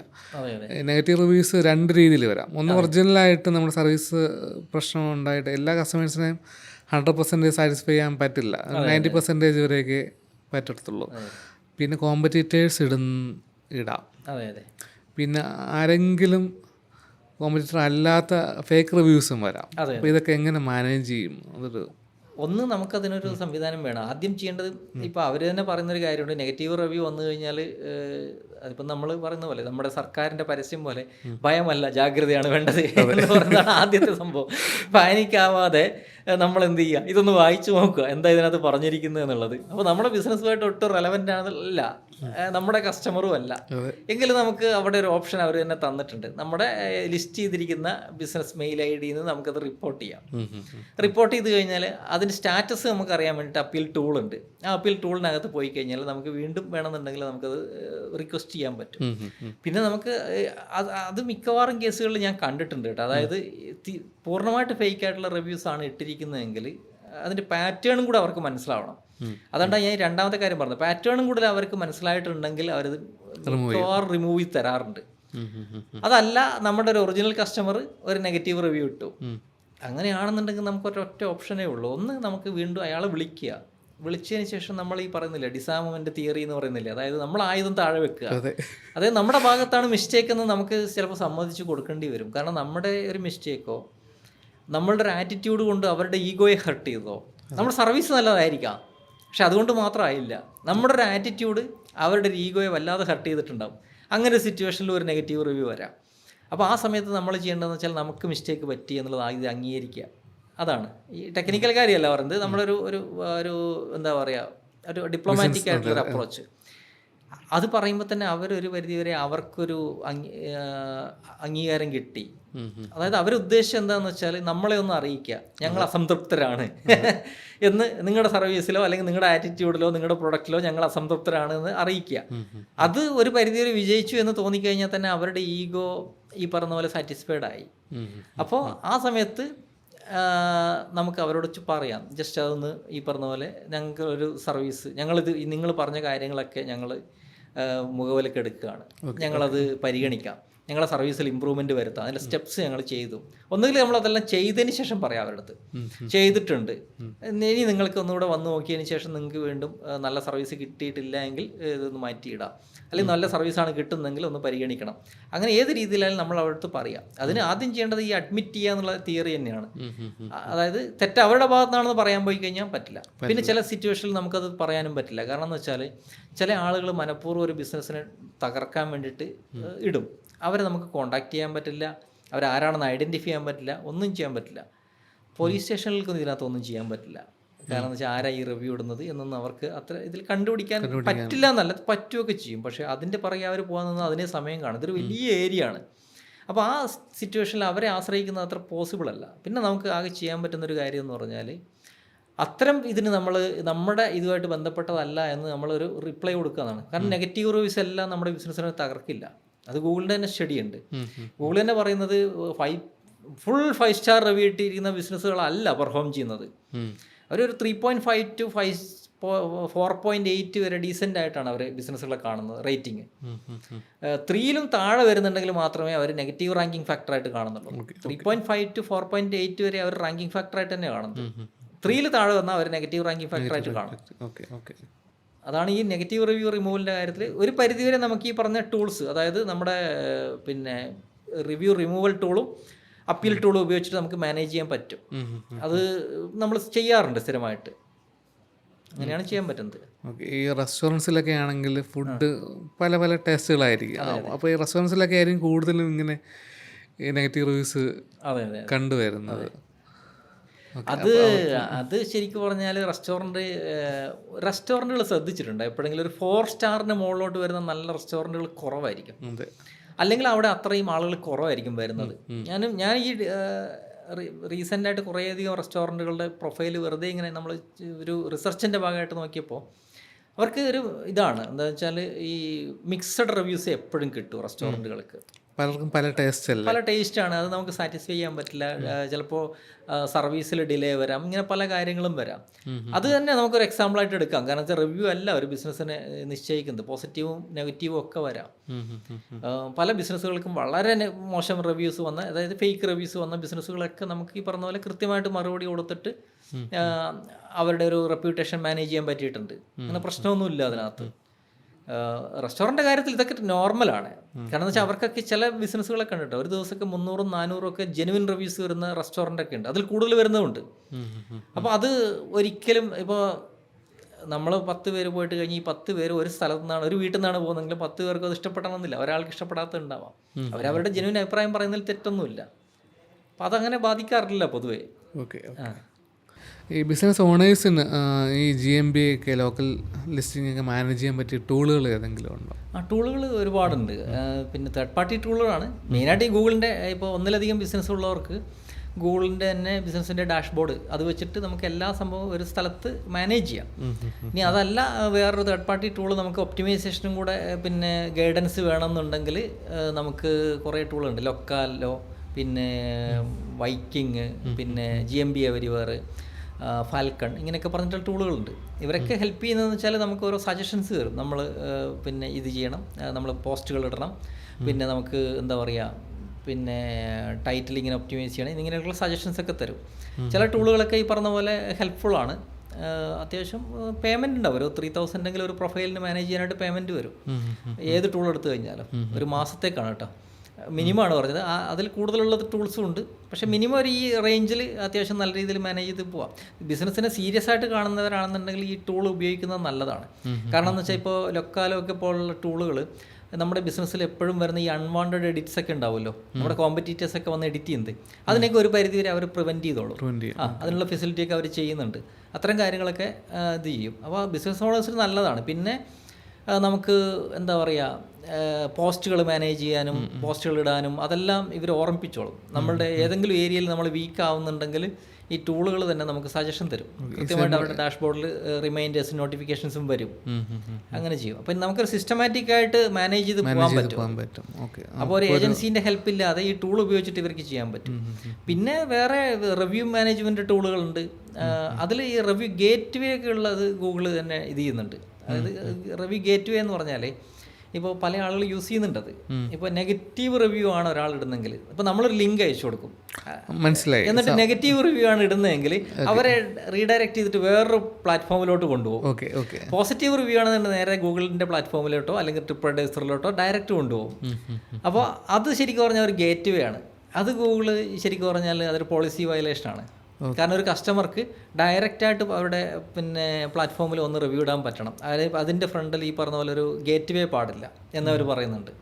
ഓക്കെ. അത് വന്നപ്പോഴാണ് ചില ഷോപ്പുകളിൽ QR കോഡ് വെച്ചിട്ടുണ്ടാകും. അതെ അതെ.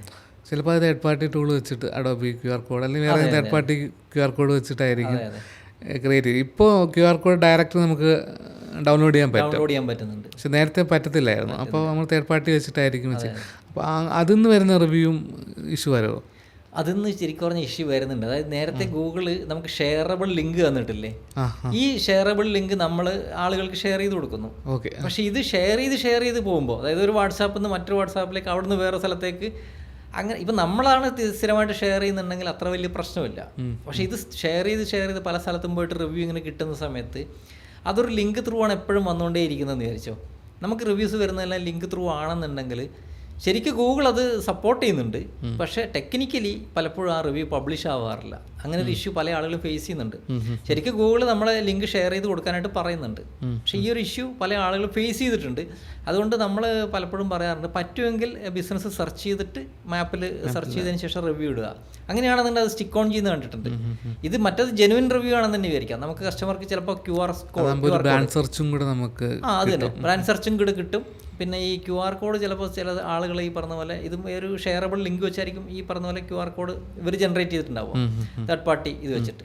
അപ്പോൾ അതിനകത്ത് ഈ പറഞ്ഞ പോലെ കുറേ കാലം കഴിയുന്ന സമയത്ത് ഈ റിവ്യൂ പബ്ലിഷ് ആവാതെ വരുന്ന കണ്ടിട്ടുണ്ട്. പല ആളുകളും കംപ്ലൈൻറ്റ് പറഞ്ഞിട്ടുണ്ട്. ഇപ്പോൾ ഈ ഇടയ്ക്കൊരു അപ്ഡേറ്റ് വന്നപ്പോൾ അതെ അതെ കുറെ റിവ്യൂസ് കാണാതെ പോയത് ബഗ്ഗല്ലായിരുന്നു. അത് ലോകം മൊത്തം ഈ പറഞ്ഞ പോലെ പാനിക്കായി പോയ ഒരു സിറ്റുവേഷൻ ആയിരുന്നു. നമ്മുടെയും കുറേ ക്ലയൻസ്. കാരണം എന്ന് വെച്ചാൽ ഈ ചിലതൊക്കെ എന്ന് പറഞ്ഞാൽ ഈ റിവ്യൂവിനെ മാത്രം ബേസ് ചെയ്തിട്ട് ഉണ്ടാക്കിയിരിക്കുന്ന ചില ബിസിനസ്സുകളൊക്കെ ഉണ്ട്. അത് നല്ല ബിസിനസ്സുകളാണ് അവരുടെ. അതൊക്കെ എന്ന് വെച്ചാൽ ഒറ്റ രാത്രി കൊണ്ട് 2000 റിവ്യൂസ് 3000 റിവ്യൂസ് ഒക്കെ പോയവരുണ്ടായിരുന്നു. അവരൊക്കെ വല്ലാതെ പാനിക്കായി പോയിട്ടുണ്ടായിരുന്നു. അപ്പോൾ അത് ശരിക്കും പറഞ്ഞാൽ അവിടെ ഒരു ബഗ്ഗായിരുന്നു. അത് അവർ തന്നെ ഈ പറഞ്ഞ പോലെ തിരിച്ച് കൊടുത്തു. ഇപ്പോൾ പക്ഷേ അവർ ഈ പറഞ്ഞ പോലെ സ്പാം റിവ്യൂസിനെ ഫൈറ്റ് ചെയ്യാൻ വേണ്ടിയിട്ട് കുറേ സംവിധാനങ്ങൾ അവർ കൊണ്ടുവരുന്നുണ്ട്. സ്ട്രിക്റ്റ് ആണ് ഇത്തരം കാര്യങ്ങളിൽ. ഇപ്പോൾ മാനിപ്പുലേറ്റഡ് ആയിട്ടുള്ള റിവ്യൂസ് ഇടുന്ന അത്തരം ഇമെയിൽ ഐ ഡികൾ അവർ ബ്ലാക്ക് ലിസ്റ്റ് ചെയ്യുന്നുണ്ട്. പിന്നെ അതുപോലെ തന്നെ ഇതുണ്ട്, എന്താ പറയുക, നമ്മുടെ ബിസിനസ് ഓണേഴ്സ് തന്നെ ഇടുന്നത്, ബിസിനസ് ഓണേഴ്സിൻ്റെ സുഹൃത്ത് വലയങ്ങളിലുള്ള ആളുകൾ ഇടുന്നത്. റിവ്യൂ ഇടുമ്പോഴും കുറേ കാര്യങ്ങൾ ശ്രദ്ധിക്കണം കേട്ടോ. ഇപ്പോൾ നമ്മൾ ജെന്യുവനായിട്ടുള്ള കസ്റ്റമേഴ്സ് തന്നെ നമുക്ക് 10 പേരുണ്ട്. ഈ 10 പേരോട് നമ്മൾ ഒരേ സമയം റിവ്യൂ ഇടാൻ പറഞ്ഞാൽ ചിലപ്പോൾ ഈ 10ഉം പബ്ലിഷ് ആവണമെന്നില്ല, ഒരേ സമയത്താണ് ഇടുന്നതെങ്കിൽ. അപ്പം നമ്മളതൊരു ഡിസ്ട്രിബ്യൂഷൻ, അതിൻ്റെ ഒരു വെലോസിറ്റി അനുസരിച്ചിട്ട് ഒരു രാവിലെ വൈകിട്ട് അങ്ങനെയൊക്കെ ചിലപ്പോൾ ചെയ്യണം. അപ്പോൾ ഇന്നൊരു 10 എണ്ണം കിട്ടി ഒരേ IP എന്നൊക്കെ വന്നാലും ഒരേ IP-ൽ. ഇപ്പോൾ ചില ഈ കുട്ടികളൊക്കെ പറഞ്ഞൊരു സംഭവം ഉണ്ട്. എന്ന് വെച്ചാൽ അവിടെ പഠിപ്പിക്കുന്ന ഏതെങ്കിലും ഇൻസ്റ്റിറ്റ്യൂട്ട് റിവ്യൂ ഇടാൻ പറയുമ്പോൾ അവരെല്ലാം ഹോസ്റ്റലിൽ ഒരു IP ആയിരിക്കും, അല്ലെങ്കിൽ ഇൻസ്റ്റിറ്റ്യൂട്ട് ആയിരിക്കും. അവിടെ നിന്ന് റിവ്യൂ ഇട്ട് കഴിഞ്ഞാൽ ഒന്നും പബ്ലിഷ് ആവില്ല. അവർക്ക് ഇട്ടവർക്കും കാണാം, ചിലപ്പോൾ മറ്റവർക്കും കാണാൻ പറ്റും, പബ്ലിഷ് ആവില്ല. അങ്ങനെ ഒരു ഇതുണ്ട്. ചിലപ്പോൾ ചില ആളുകളുടെ അതുപോലെ മാനിപ്പുലേഷൻ നടത്തുന്ന ആളുകൾ, വെറുതെ കാണുന്ന ബിസിനസ്സിനൊക്കെ വെറുതെ ഫേക്ക് റിവ്യൂ ഇട്ട് പോകുന്ന ചില ആളുകളുണ്ട്. ഒരു ആളുകളുടെ ഒരു മനസ്സുഖമാണ്. അവർ ചിലപ്പോൾ ഒരു നല്ല ആവശ്യത്തിന് വേണ്ടി റിവ്യൂ ഇടുമ്പോൾ അത് പബ്ലിഷ് ആവില്ല. അതുകൊണ്ട് ഈ പറഞ്ഞ പോലെ റിവ്യൂ ഒക്കെ അത്യാവശ്യത്തിന് നമ്മുടെ ജെന്യുവൻ എക്സ്പീരിയൻസ് ആണെന്നുണ്ടെങ്കിൽ മാത്രം റിവ്യൂ ഇടാൻ നോക്കുക. ചിലപ്പോൾ നമ്മൾ വേറൊരു കാര്യമുണ്ട്, ഗൂഗിളിലൊരു ചെറിയ കുഴപ്പമുണ്ട്. നമ്മളൊരു ബിസിനസ്സിൻ്റെ ഫ്രണ്ടിലൂടെ വെറുതെ നടന്നു പോകുമ്പോഴേ നമ്മുടെ അടുത്ത് ചോദിക്കും, ആ ബിസിനസ് എങ്ങനെ ഉണ്ടായിരുന്നു, റിവ്യൂ ചെയ്യാമോ? കാരണം നമ്മളവിടെ സ്പെൻഡ് ചെയ്തു എന്നുള്ളൊരു രീതിയിൽ അവർ ചോദിക്കുന്നത്. അങ്ങനെയുള്ള സിറ്റുവേഷനിൽ നമ്മൾ ഇടാതിരിക്കുന്നതാണ് ബുദ്ധി. കാരണം നമ്മളവിടെ പോയിട്ടില്ല. നമ്മളെപ്പോഴും അതിനകത്തൊരു സെൽഫ് എത്തിക്സ് എന്ന് അതിന് പറയാം. അതായത് സെൽഫ് ഈ പറഞ്ഞ പോലെ സെൻസറിങ് എന്നൊക്കെ പറയുന്നത് പോലെ നമ്മളായിട്ടൊരു എത്തിക്സ് ചെയ്യുക. അതായത് നമുക്കൊരു ജെന്യുവൻ എക്സ്പീരിയൻസ് ഇല്ലാത്തതിനെ കുറിച്ച് നമ്മൾ റിവ്യൂ ചെയ്യാൻ പോകാതിരിക്കുക. ഗൂഗിൾ എപ്പോഴും പറഞ്ഞത് തന്നെയാണ്, ഫസ്റ്റ് ഹാൻഡ് എക്സ്പീരിയൻസ് ആയിരിക്കണം റിവ്യൂ ആയിട്ട് വരുന്നത്. എൻ്റെ ഒരു സുഹൃത്ത് പറഞ്ഞു കേട്ടിട്ട് ഞാൻ ഒരു ഇതിനെക്കുറിച്ച് റിവ്യൂ ഇടരുത്. കാരണം എനിക്ക് അവിടെ നിന്ന് ചിലപ്പോൾ നല്ല എക്സ്പീരിയൻസ് ആയിരിക്കാം കിട്ടാൻ പോകുന്നത്. അതുകൊണ്ട് ഫസ്റ്റ് ഹാൻഡ് എക്സ്പീരിയൻസ് തന്നെ ആയിരിക്കണം റിവ്യൂ ആയിട്ട് വരുന്നത്. അത് ഓണസ്റ്റ് ആയിരിക്കണം, ഈ പറഞ്ഞ പോലെ ബയാസ്ഡ് ആവരുത്, കാശ് വാങ്ങിച്ചിട്ട് ചെയ്യുന്നതായിരിക്കരുത്. ഇങ്ങനെ പല കാര്യങ്ങളും അവരുടെ റിവ്യൂ പോളിസിക്കകത്തുണ്ട്. അങ്ങനെ പിന്നെ ഗൂഗിൾ പലപ്പോഴും ഈ പറഞ്ഞ പോലെ നമ്മളിടുന്ന റിവ്യൂവിൽ തന്നെയും ഈ പറഞ്ഞ പോലെ നമ്മൾ പല കാര്യങ്ങളും മാനിപ്പുലേറ്റ് ചെയ്യാൻ ശ്രമിച്ചാലും അവർ ഈ പല രീതിയിൽ ഈ കസ്റ്റമേഴ്സിൻ്റെ അടുത്തും ഈ ലോക്കൽ ഗൈഡുകളുടെ അടുത്തും ഒക്കെ നമ്മുടെ ബിസിനസ്സിനെ കുറിച്ചുള്ള ഇൻഫർമേഷൻ ഗ്യാദർ ചെയ്യാനായിട്ട് ശ്രമിക്കും പല രീതിയിൽ. നമ്മളവിടെ പോയാലും പോയില്ലെങ്കിലും ഒക്കെ അവിടെ നമ്മളിപ്പോൾ കൊടുത്തു, അവിടെ എന്താ പറയുക, വീൽ ചെയർ ആക്സസ് ഉണ്ട്, അവിടെ വന്ന് പോയ ഒരാളടുത്ത് ചോദിക്കും അവിടെ വീൽ ചെയർ ആക്സസ് ഉണ്ടായിരുന്നോ? അപ്പോൾ നമുക്ക് അങ്ങനെ സംഭവം കണ്ടിട്ടില്ലെങ്കിൽ ഇല്ല, അല്ലെങ്കിൽ നോട്ട് ഷുവർ എന്ന് പറഞ്ഞ് കൊടുക്കാം. അങ്ങനെയൊക്കെയാണ് അവർ അതിനെ ഈ പറഞ്ഞ പോലെ അവർ ഒരു സെൽഫ് ഒപ്റ്റിമൈസേഷൻ ചെയ്യുന്നുണ്ട്. നമ്മൾ കൊടുത്ത ഇതല്ലാതെ അവർ ഈ കറക്റ്റ് ചെയ്ത് കൊണ്ടുവരുന്നുണ്ട് ഈ ഇൻഫർമേഷനെ. നമുക്ക് ഈ 360 വ്യൂ ഒക്കെ ആഡ് ചെയ്യുന്നത് നല്ലതാണത്. കുറച്ചുകൂടെ ക്രെഡിബിലിറ്റി കൂട്ടും, എൻഗേജ്മെന്റ്. അതിന് 2 രീതി ചെയ്യാം. ഒന്ന് നമുക്ക് തന്നെ ചെയ്യാനുള്ളൊരു ഫെസിലിറ്റി അവർ തരുന്നുണ്ട്, പക്ഷെ അതിന് അവരൊരു ക്യാമറ സ്പെസിഫിക്കേഷൻ ഒക്കെ അവർ പറയുന്നുണ്ട്. ഫോണൊക്കെ ഉണ്ടെങ്കിൽ ഗൂഗിളിന്റെ അത് തന്നെ അവരുടെ ഫോണ് പിക്സൽ ഫോൺ മാത്രമല്ല, ഇൻസ്റ്റാ 360 അങ്ങനെ കുറേ അവർ ഇതിനകത്ത് ലിസ്റ്റ് ചെയ്തിട്ടുണ്ട് ആ ഫോണുകൾ. പിന്നെ അത് ഫോട്ടോ എടുക്കുമ്പോഴും കുറേ ഗൈഡ് ലൈൻസ് ഉണ്ട്. എന്ന് വെച്ചാൽ ആ സ്ഥാപനത്തിനകത്തുള്ള ആളുകളുടെ പോലും പ്രൈവസിയെ ബാധിക്കരുത്, പിന്നെ ചുറ്റുമുള്ള ആളുകളുടേത് ചിലപ്പോൾ ബാധിക്കരുത്. അങ്ങനെ കുറേ കാര്യങ്ങളുണ്ട്. അങ്ങനെ ഉണ്ടെങ്കിൽ അത് മാസ്ക് ചെയ്യേണ്ടിയൊക്കെ വരും. പക്ഷേ അത് അംഗീകൃതമായിട്ടുള്ള ഈ ചില ആളുകളുണ്ടല്ലോ, നമുക്ക് സ്ട്രീറ്റ് വ്യൂ എടുത്ത് തരാൻ വേണ്ടിയിട്ട് ചില ആളുകൾ നമ്മൾ അപ്രോച്ച് ചെയ്യാറില്ല. അവർ ശരിക്കും പറഞ്ഞാൽ അതെല്ലാം പോളിസിയൊക്കെ നോക്കിയിട്ട് എടുക്കാറില്ല. ശരിക്കും അവരെ ഡിപ്പെൻഡ് ചെയ്യുന്നതായിരിക്കും കുറച്ചുകൂടെ ഈസി. പക്ഷെ നമുക്ക് തന്നെ ചെയ്തിട്ടുണ്ട്. ഈ ക്യാമറ സ്പെസിഫിക്കേഷൻ ഒക്കെ കറക്റ്റായിട്ട് ചെയ്ത് കഴിഞ്ഞാൽ 1-2 തവണ ട്രൈ ചെയ്ത് കഴിഞ്ഞാൽ നമുക്കത് അപ്രൂവലായിട്ട് കിട്ടാറുണ്ട്. പക്ഷേ ടൈം എടുക്കും അത്, കാരണം കംപ്ലീറ്റ് ചെക്ക് ചെയ്തിട്ട് അവരത് പ്രോസസ് ചെയ്യും. ഇൻസ്റ്റിറ്റ്യൂട്ട്സിനൊക്കെ ബെറ്റർ ആയിരിക്കും. ബെറ്ററാണ് അത്, എല്ലാവർക്കും ബെറ്ററാണ്. ഇപ്പോൾ റെസ്റ്റോറൻ്റ് ആണെന്നുണ്ടെങ്കിലും എല്ലാവർക്കും ഈ പറഞ്ഞ പോലെ റിയൽ ആയിട്ട് കാണില്ല ആ ബിസിനസ്സിനകത്ത്. റിസോർട്ട് എല്ലാത്തിനും നല്ലതാണത്. അവിടെ വന്ന് നോക്കാണ്ട് നമുക്കത് വെരിഫൈ ചെയ്ത് പോകാനായിട്ട് പറ്റും. അത് ശരിക്കും പറഞ്ഞാൽ ഇതിനകത്ത് പ്രൊഡക്റ്റുകൾ ഇപ്പോൾ ലിസ്റ്റ് ചെയ്യാം, മർച്ചന്റ് സെന്ററുമായിട്ട് കണക്ട് ചെയ്ത് പ്രൊഡക്റ്റുകൾ ലിസ്റ്റ് ചെയ്യാം, ഇൻഡിവിജ്വലി പ്രൊഡക്റ്റ് ലിസ്റ്റ് ചെയ്യാം. അതുകൂടാതെ തന്നെ പ്രൊഡക്റ്റ് നമുക്ക് മർച്ചന്റ് സെന്ററുമായിട്ട് ഷോപ്പിഫൈന്നോ അല്ലെങ്കിൽ വൂക്ക് കൊമേഴ്സോ ഡയറക്റ്റ് മർച്ചന്റ് സെന്ററുമായിട്ട് കണക്ട് ചെയ്തിട്ട് അതിനകത്തുനിന്ന് ഇതിനകത്തേക്ക് ലിസ്റ്റ് ചെയ്യാം. പിന്നെ പോയിന്റ് എന്ന് പറഞ്ഞൊരു ആപ്പ് ഉണ്ട്, പക്ഷെ ഇന്ത്യയിൽ അവൈലബിൾ അല്ല.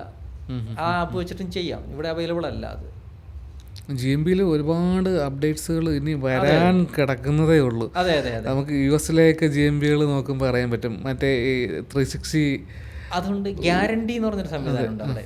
ഗ്യാരണ്ടി ഇവിടെ വന്നിട്ടില്ല. അതായത് ഒരു ബിസിനസ് പിന്നെ ഒരു ഇത്ര എമൗണ്ടോ മറ്റോ ഗൂഗിളിന് പേ ചെയ്യുകയാണെന്നുണ്ടെങ്കിൽ, അങ്ങനെയാണ് ഒരു വിശ്വാസം, അങ്ങനെയാണെന്നുണ്ടെങ്കിൽ ആ ബിസിനസ്സുകാർ കൊടുക്കുന്ന സർവീസിന് ഗൂഗിൾ ഗ്യാരണ്ടിയാണ്. ഗൂഗിൾ ഗ്യാരണ്ടീഡ് ബിസിനസ് എന്നാണ് അതിനെ വിളിക്കുക.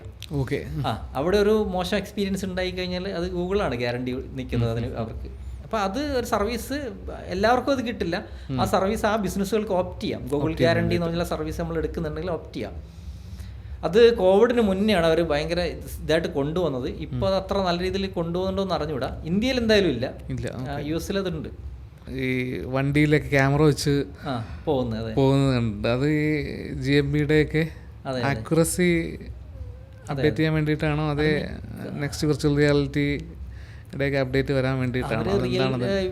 ഈ പറഞ്ഞ പോലെ മാപ്പ് വ്യൂ ഒക്കെ കുറച്ചുകൂടെ അപ്ഡേറ്റ് ചെയ്യാനും പിന്നെ അതിനൊക്കെ വേണ്ടിയിട്ടാണ് ആയിരിക്കും എന്ന് വിചാരിക്കുന്നു. കാരണം എന്ന് വെച്ച് കഴിഞ്ഞാൽ നമുക്ക് അറിയില്ല ഇവർ ചെയ്യുന്ന എല്ലാം എന്തിനാണെന്ന് നമുക്കറിയില്ല. ഈ പറയുന്ന ബിസിനസ് ഇൻഫർമേഷൻസ് എടുക്കുന്നതും ആളുകൾ എങ്ങോട്ട് മൂവ് ചെയ്യുന്നു എന്ന് നോക്കുന്നതും ഒക്കെ എന്തിനു വേണ്ടിയാണെന്ന് നമുക്കറിയില്ല. അതിന് ഈ പറഞ്ഞ പോലെ നമുക്ക് പൃഥ്വിരാജ് സുകുമാരനോട് ചോദിക്കേണ്ടി വരും എന്താ അതിൻ്റെ പിന്നിലെ ഇല്ലുമിനാറ്റി എന്താണെന്ന്. അല്ലാതെ നമുക്ക് കറക്റ്റായിട്ടത് അറിയില്ല. പക്ഷെ എന്തായാലും ആളുകൾ മൂവ് ചെയ്യുന്നതും അതൊക്കെ അവർ ബിസിനസ് കമ്മ്യൂണിറ്റിക്കോ അല്ലെങ്കിൽ ഈ പറഞ്ഞ പോലെ ഈ ലോകത്തിന് മൊത്തം ഹെൽപ്പ് ചെയ്യുന്ന രീതിയിലേക്ക് ട്രാഫിക് ബ്ലോക്കുകൾ അറിയിക്കാനും ഇത്തരം കാര്യങ്ങളും ഒക്കെ അവർ ഇത് ചെയ്യുന്നുണ്ട്. അതിന് പിന്നിൽ മറ്റെന്ത് കാര്യമാണെന്ന് നമുക്ക് കറക്റ്റായിട്ട് അറിയാൻ പറ്റില്ല. ഓക്കെ. അപ്പോൾ നിങ്ങൾക്ക് ഈ ചാനൽ അവൈലബിളായിട്ട് തോന്നുകയാണെന്നുണ്ടെങ്കിൽ സബ്സ്ക്രൈബ് ചെയ്യുക. കാർത്തിക് സാറിൻ്റെ ലിങ്ക്ഡിൻ ഐഡിയും ഇൻസ്റ്റാഗ്രാം ലിങ്കും ഞാൻ ഡിസ്ക്രിപ്ഷനിൽ ആഡ് ചെയ്തേക്കാം. അപ്പോൾ നിങ്ങൾക്ക് സാറിനെ ഫോളോ ചെയ്യാം. എന്തെങ്കിലും ഡൗട്ടുകൾ GMB ത്രൂ ഉണ്ടെന്നുണ്ടെങ്കിൽ സാറിന് ഡയറക്റ്റ് കണക്ട് ചെയ്യാവുന്നതാണ്.